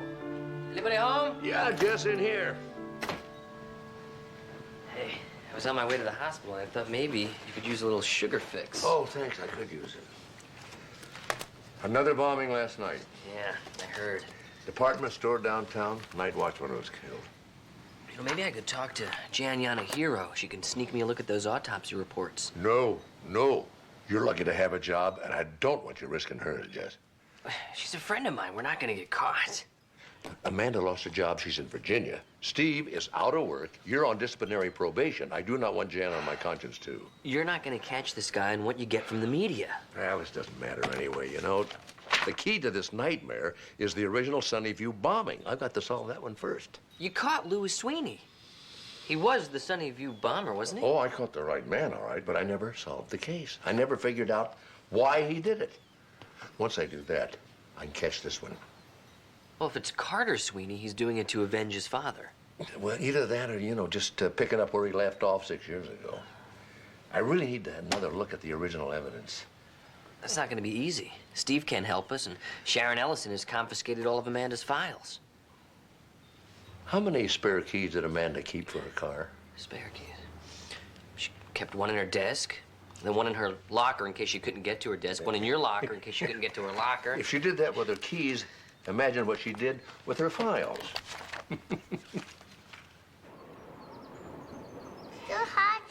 See, we position our snipers here and here. That way we can stop the bad guy soldiers from using the brush for cover. Meanwhile, we're pretty impenetrable. What? Yeah, see? That's what he said was, could I stay for dinner? Well, that depends what you're willing to cook. Well, given what's usually in the refrigerator, I was thinking Fruit Loops. Fruit Loops? Fruit Loops? Listen, if I figure out who's teaching the other appalling dietary habits, you know. Amanda Bentley. Hi, Amanda. Oh, hi, Mark. How you doing? Oh, spending most of my time in the garden these days. How about you? Well, my garden's under about 6 feet of snow. Aside from that, everything's great. Job's working out then, huh?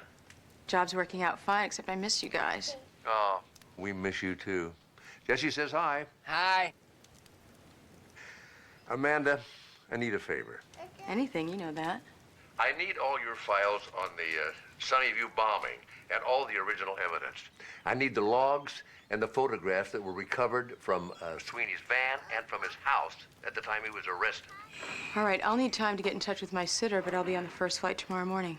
Amanda, look, think this through very carefully before you agree. That I've already lost you one job, and if it's going to mean this one, I don't want you to do it. I'll see you tomorrow, Mark. Bye. Call him back. Tell him you can't do it. Oh, I'm going. Man, you've been at the Bureau for 3 months. You're risking your career. I'll call in sick if they don't give me vacation time or whatever. All right, I've been there for 8 years. I'm a little more difficult to fire. I'll go. Now, why would you go? For you. For Mark, maybe for myself.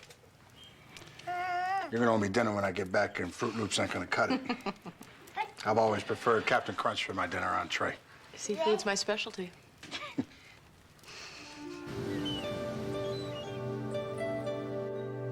can't believe Amanda kept copies of all these files. Amanda still has her high school notebooks. Grocery list from 1987, anything else that ever passed through her hands. I got the backache to prove it. You know, the forensic evidence on both bombings, past and present, is identical, except, look at this, the original boxes had lots of little imperfections in the carving. See that? That's the charm of handmade work, makes it unique. Right. But look at the fragments of the new carvings. See, same design, but almost perfect. And there's one little flaw that occurs in every fragment that we found.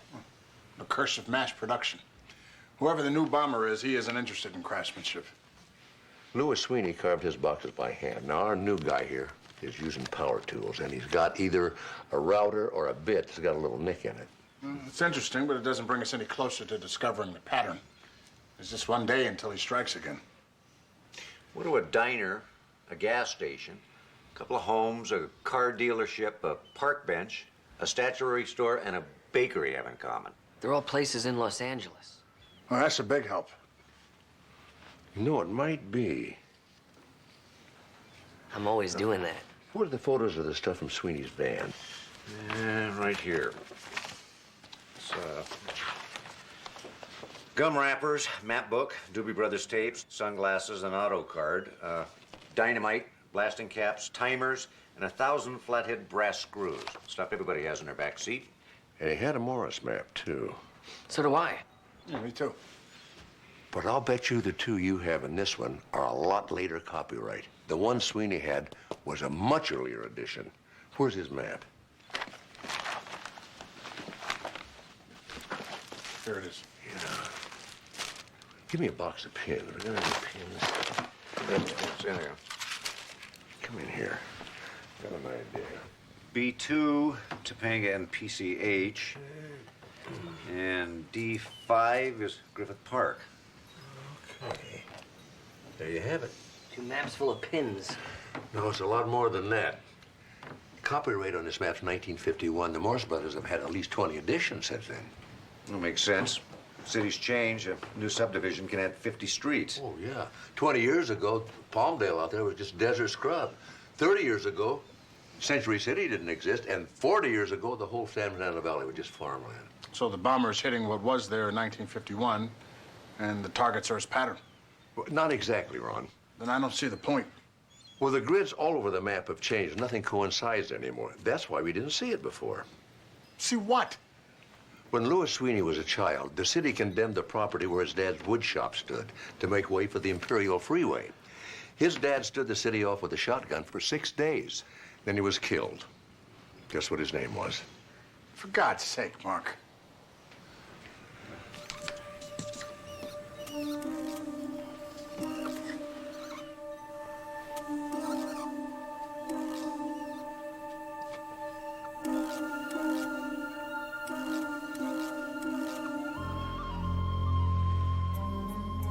Reagan Sweeney. The bastard is branding the city with his father's name. That's why the target seems so random. They're just dots on a map. Sweeney didn't care what was actually at the spot. It was almost done. There's only 2 spots left to fill in. How often do those bombings occur? Every 4 days. If you're right, then what's in the center of the 2300 block of Figueroa will be rubble tomorrow. We can't let that happen.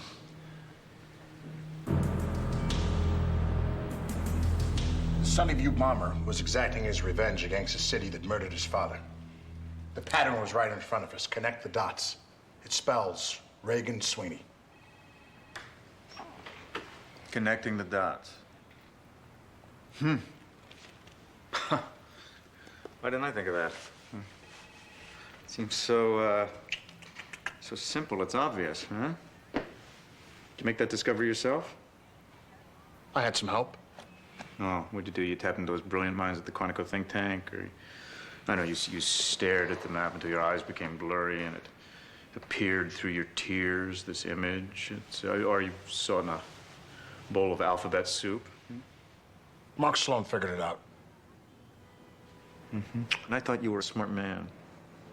Maybe you're just trying to destroy your career and mine. No, I'm trying to solve the case. Well, fine. Why don't you bring in psychics? Why don't you study tarot cards? Why don't you look through old Star Trek episodes for clues? Anything you want. I don't care. Just stay the hell away from Mark Sloan. He knows the case better than anyone else. We have been burned so much by his wild theories and his idiotic deductions. Sloan's theory makes sense to me. I see the pattern.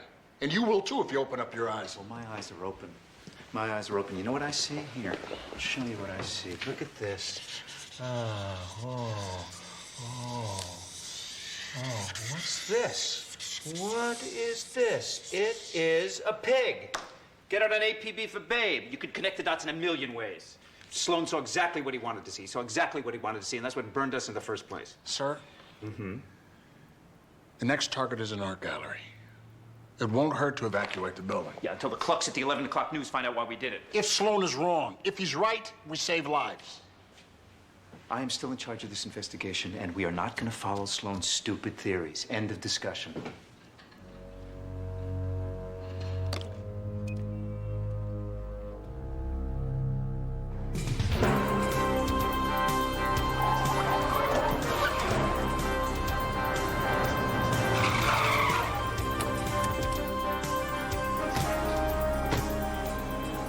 So where are all the police? They're not coming.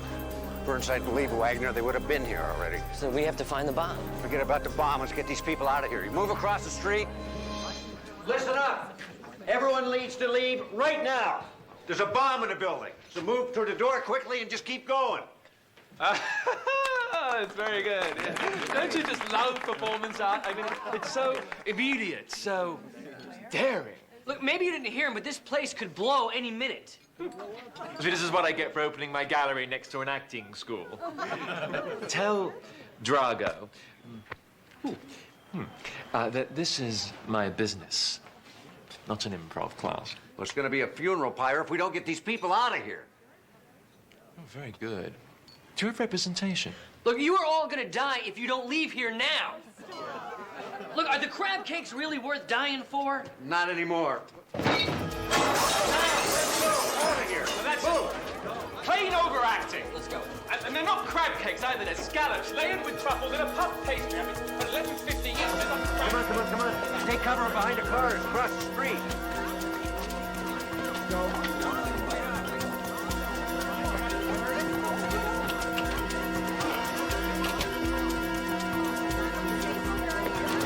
Do you have any idea what you're doing? This is Ernest Wallingren's first show in 2 years. Everybody out of there? Yeah, it's clear. You're with the FBI. And there really is a bomb. I'm afraid so. Where's Andre? Who's Andre? The caterer. He was in the back room.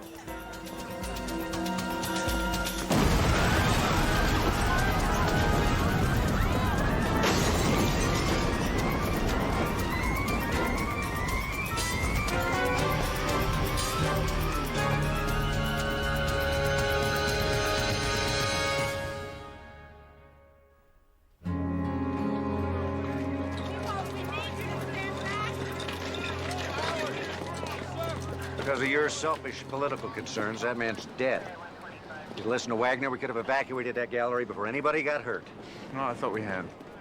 He was in the back room wearing headphones. He didn't hear the warnings. I'm sorry, I don't know what to say. When you think of something, don't tell me, tell his next of kin.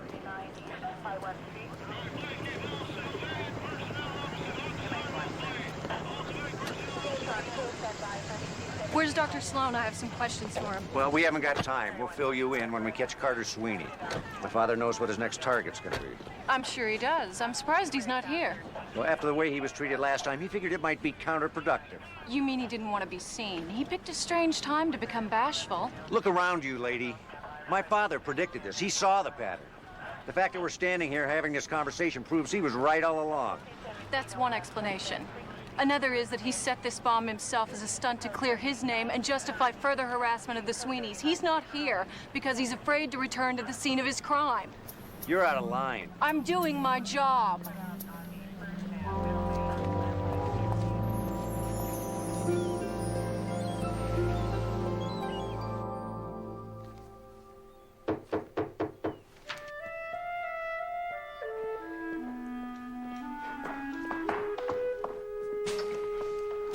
Well, Miss Ellison, right in.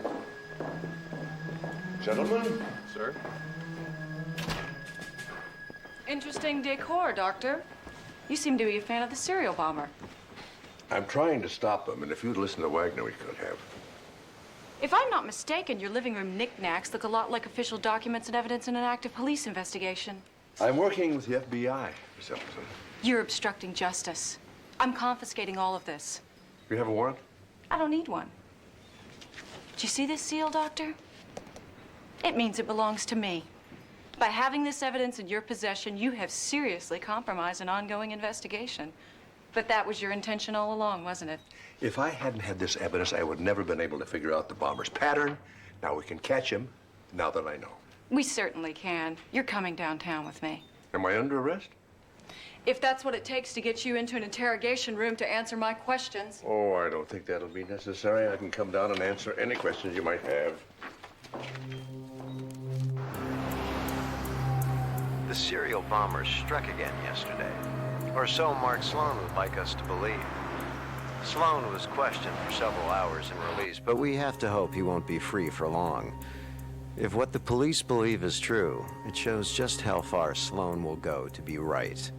Even if it costs lives, just as it cost my father his. But friends, I know you're not being fooled. The latest polls show that Sloan's crony, D.A. Neil Burnside, is being trounced by Sharon Ellison. Maybe there's some justice out there after all. We're going to get Carter Sweeney. He has to make a mistake soon. Why should he? You made enough mistakes for two. I'm not going to let him beat me. No, you're going to destroy yourself before you give him the pleasure. My father's exhausted. Take it easy. Oh, like you do? Go along with anything he says, no matter how insane?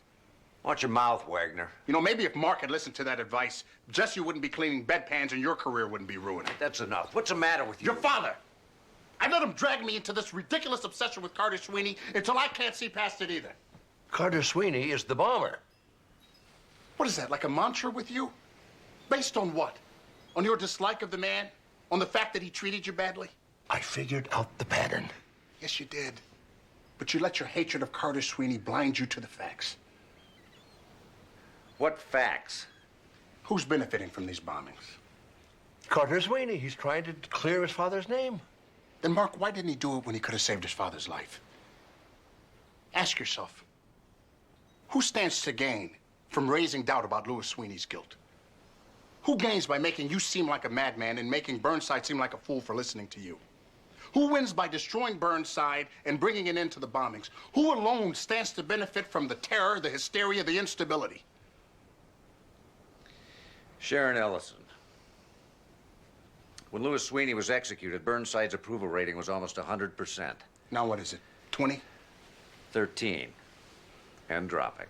She was on Sweeney's show dozens of times. He could have told her about his father's pattern. Sounds like a woman with a motive and a plan to me. Can it be? She was using Sweeney and me the whole time. I know one way to find out. If this doesn't pan out, it's not going to be much help to my father. Even if I'm completely wrong about Sharon Ellison, this is helping your father. I'm sure he'll be thrilled to find out where the next district attorney does her hair and gets her laundry done. If it gets his mind off of Carter Sweeney for even half a day, maybe it'll give him time to get a little perspective. And if Ellison isn't a bomber, this is just a mental hygiene exercise for him. Hey, we might get lucky.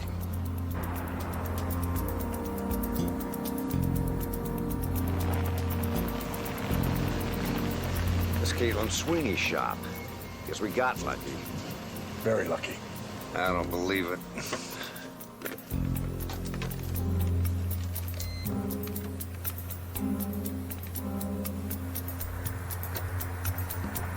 Detective Sloan was here a few weeks back. Was he ever alone in your shop? Why would he be?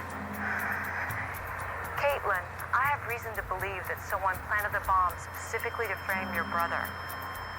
In the bomb fragments, we found pieces of African walnut, just like the kind you use here. I couldn't stand the sight of him. So I walked away and I left him alone in my workshop. It would have been so easy for Steve Sloan to steal a piece of my wood. Thank you. Anytime.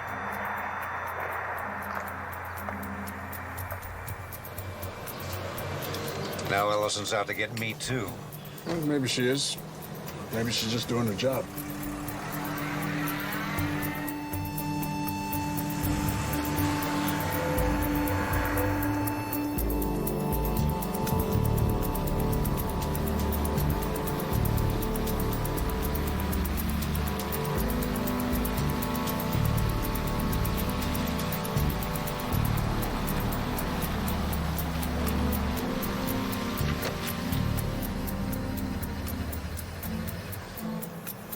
We should go straight to Burnside.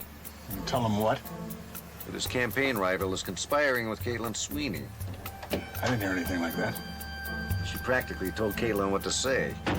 An aggressive interviewing style is hardly proof of corruption. No, but that is. Carter Sweeney is not a criminal. She could be here on legitimate business.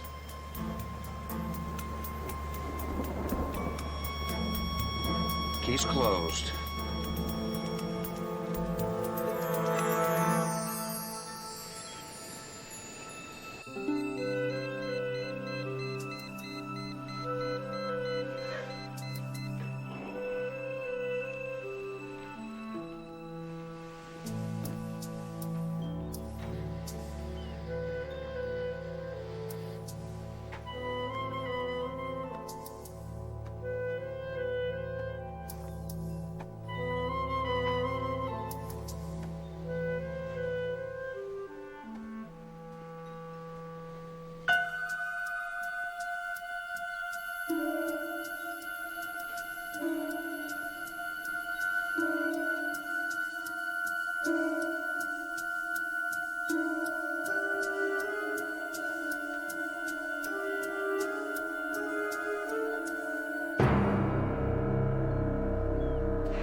What is it? How did he get a bomb in here? I took a sleeping pill last night. It's the last time I'll ever do that. There was one rigged to my bedroom door, one with the rug, and I don't know how many more booby traps there are. I'll call the bomb squad. No. We'll handle this ourselves. We'll hand this stuff to Amanda for testing. That's just in case Sharon Ellison has anything to do with this. She does. Sharon Ellison and Carter Sweeney are lovers. So we're getting close and they know it. I think it's about time I got back on this case. So how are you going to do that? Politics. There's absolutely no way that I'm bringing you back on the case. The only thing crazier would be to bring your father back on. What do you care? Your approval rating's in the dumper already. Get out, Sloan. Give me back my detective shield. You might have a chance of beating Sharon Ellison. Oh, and give her more ammunition to club me with in the media. That's a brilliant strategy. I can see why you've risen so far in the department. Get out! Put me on the case. I will give you Sharon Ellison right now.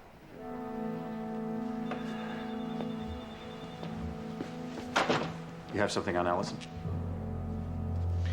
Reinstate me and find out. You have no power, you know. I can take this information and give you nothing.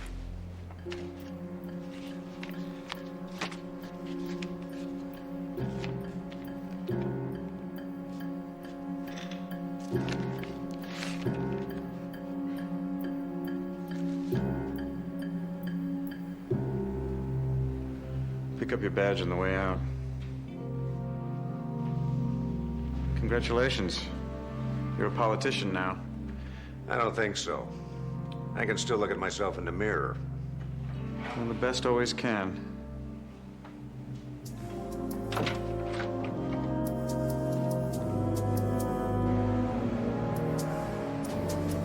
This is the next target. It's an empty warehouse in Chatsworth. We don't have to worry about evacuating a lot of people. And starting today, we've got it under 24-hour surveillance. Though, for all we know, the bombs could have been planted weeks ago. And we don't know if it's using timers or remote control. At least we know where the circuit boards are coming from now. Amanda? What a sight for sore eyes. I'll fill you in later. You're supposed to stay back east. I'm also not supposed to be working on this case, but I don't do very well with restrictions.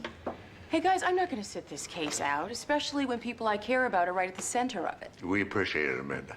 So what do you got? I traced the circuit board to a manufacturer in Taiwan. Now, this manufacturer is the exclusive supplier to Techno City. It's a chain of Southern California electronic stores. Anyway, this particular board is part of a lot number delivered in the last 6 weeks. Dispatch agents to canvass the stores right away. Well, you already have. Yeah, you dispatched them this morning. But I have a lot of initiative. Yeah, we'll have to talk about that. Later. Right now, we got a warehouse to watch.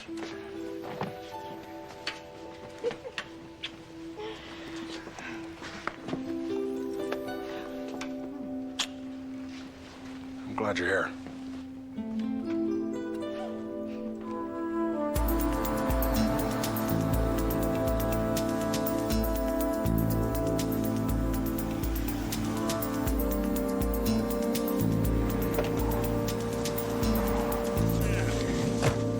About time.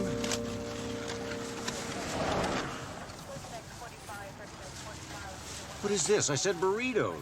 This is spring roll. Chinese burrito, huh? It was closer. So what took you so long? I was getting briefed. Amanda's lead panned out. Sharon Ellison paid cash for a dozen boards at a South Pasadena Techno City 3 weeks ago. She paid cash. How do they know it was Ellison? The clerk ID'd her picture and her transactions on security camera footage. She argues she was getting her home computer fixed.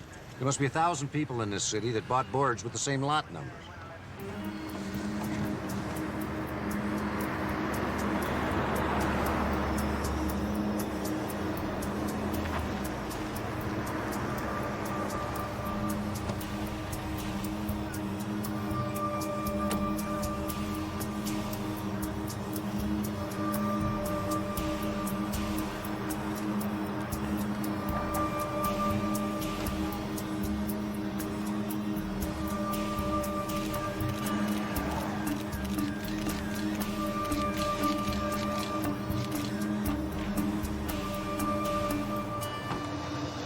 Argue whatever she wants. I'm arresting her.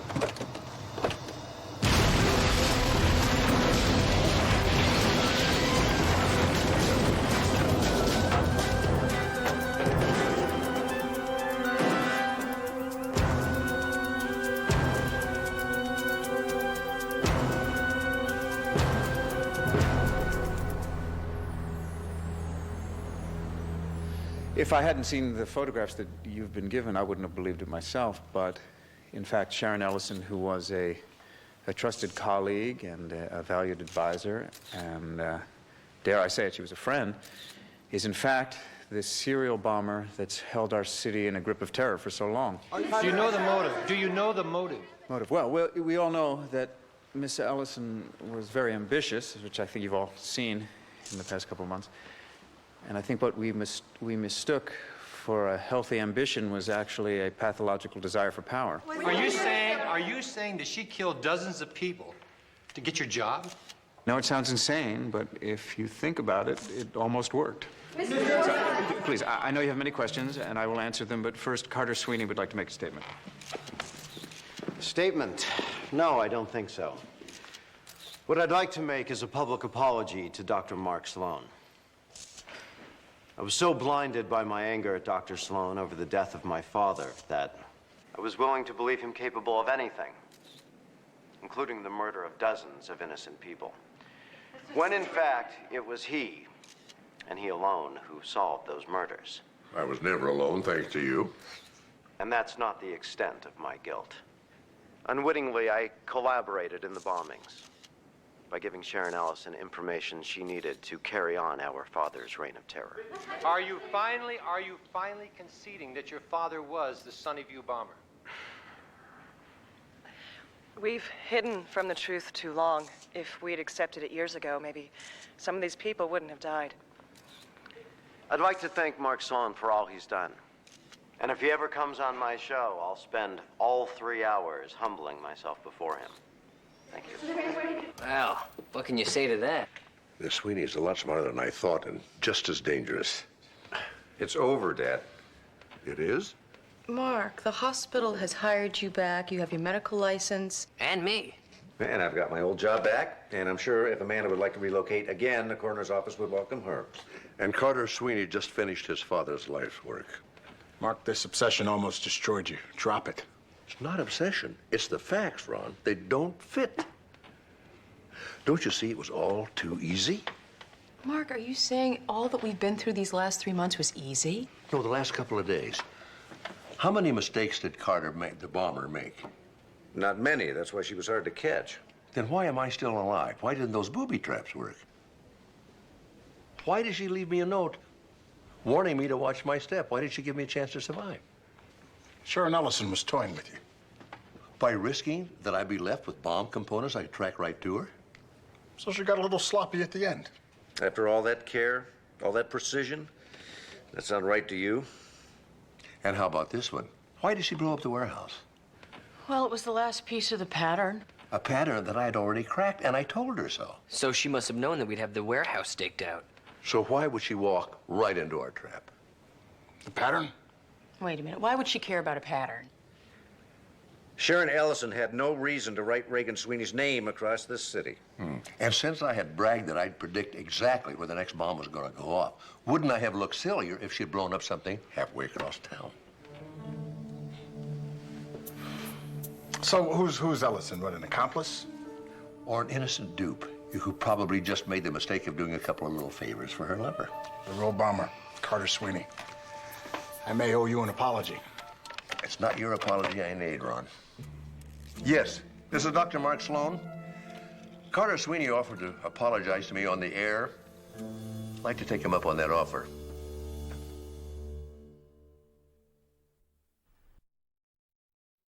So plug up your ears till tomorrow at 2, because there's nothing worth hearing till I come back to you.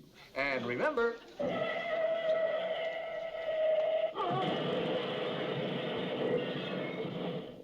they're playing our song.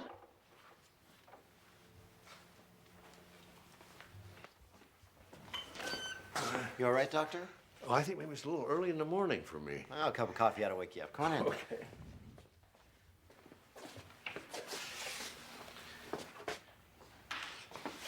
We're on in 10 seconds. I know we have a lot to say to one another, but I want to save it for the air. Fine with me. Backed up northbound on the 405 through the Sepulveda Pass, and it is a real mess at the 101 interchange. Please exercise caution.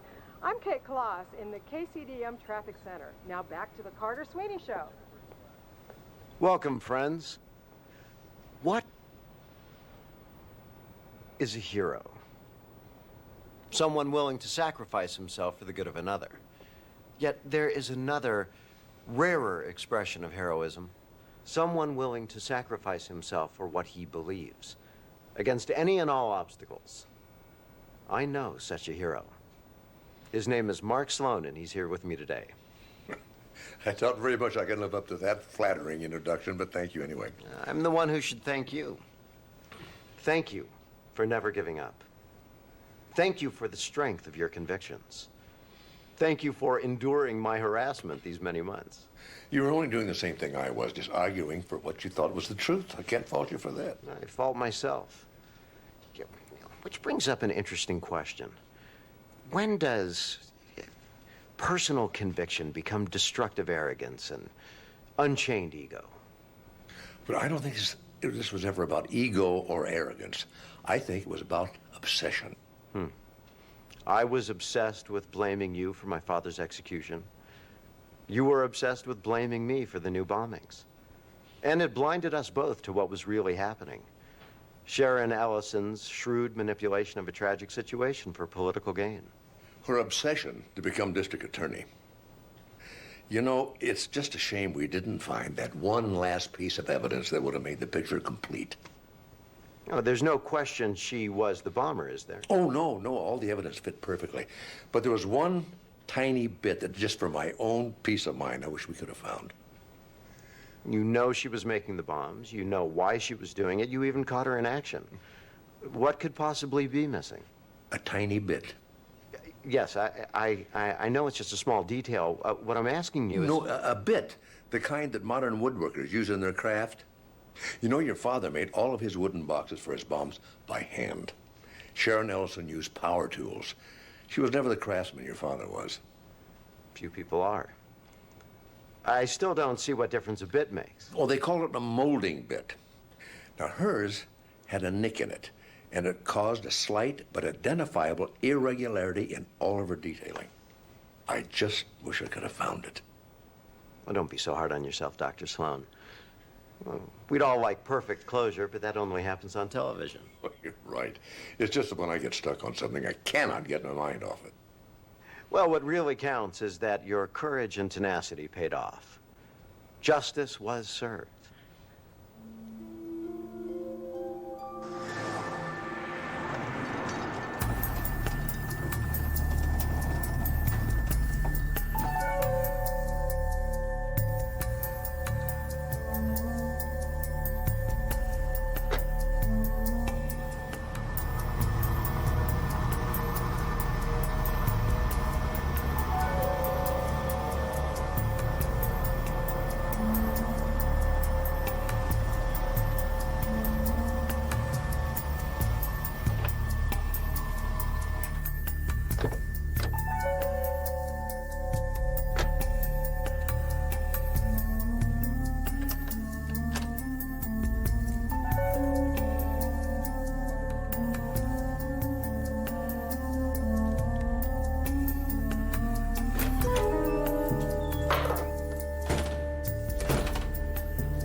Hold it right there, Sweeney.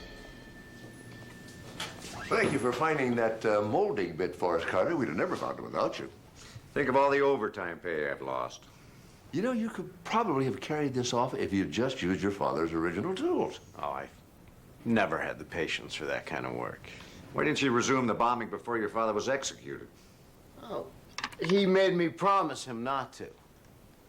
You know, I'm the last of the men in our Sweeney clan. He didn't want to risk our family name dying with me in prison. I honored that promise until he was dead. And then you continued your father's vengeance against the city. My family's vengeance. My grandfather was a hero.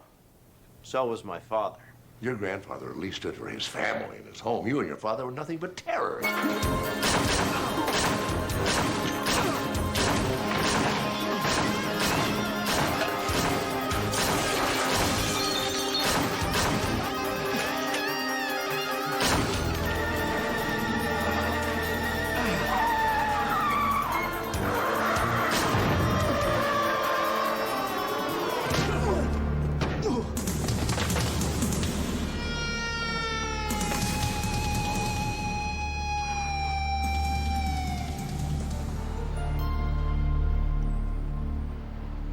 Told you that interview would be a breeze. A breeze, right. Well, I know Human Resources put on a big show about all the great applicants they had for the job. Yeah, some of them were pretty good, too. Uh-huh. If you think was anybody there with even half your talent, do you think the job would have been still open? I guess not. Congratulations and welcome back. We missed you. I know I told you I'd give you an hour, but being a gentleman, I decided to make it 2. Thank you. Time flies when you're having fun. Come on in. We're just celebrating Amanda's return to Community General. You didn't tell him. Well, I was waiting for the appropriate moment. Tell me what?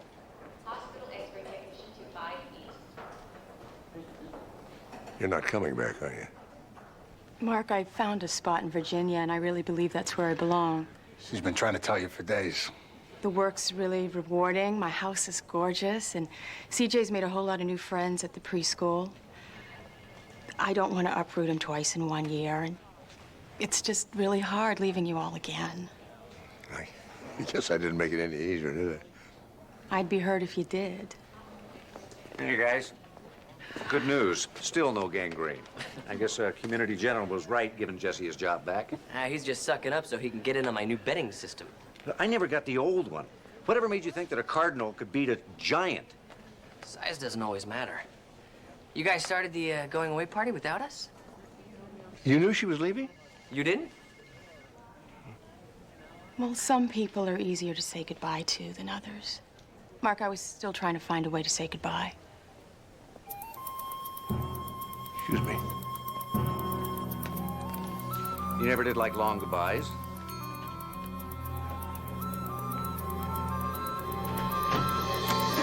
Everybody out of the hospital right now!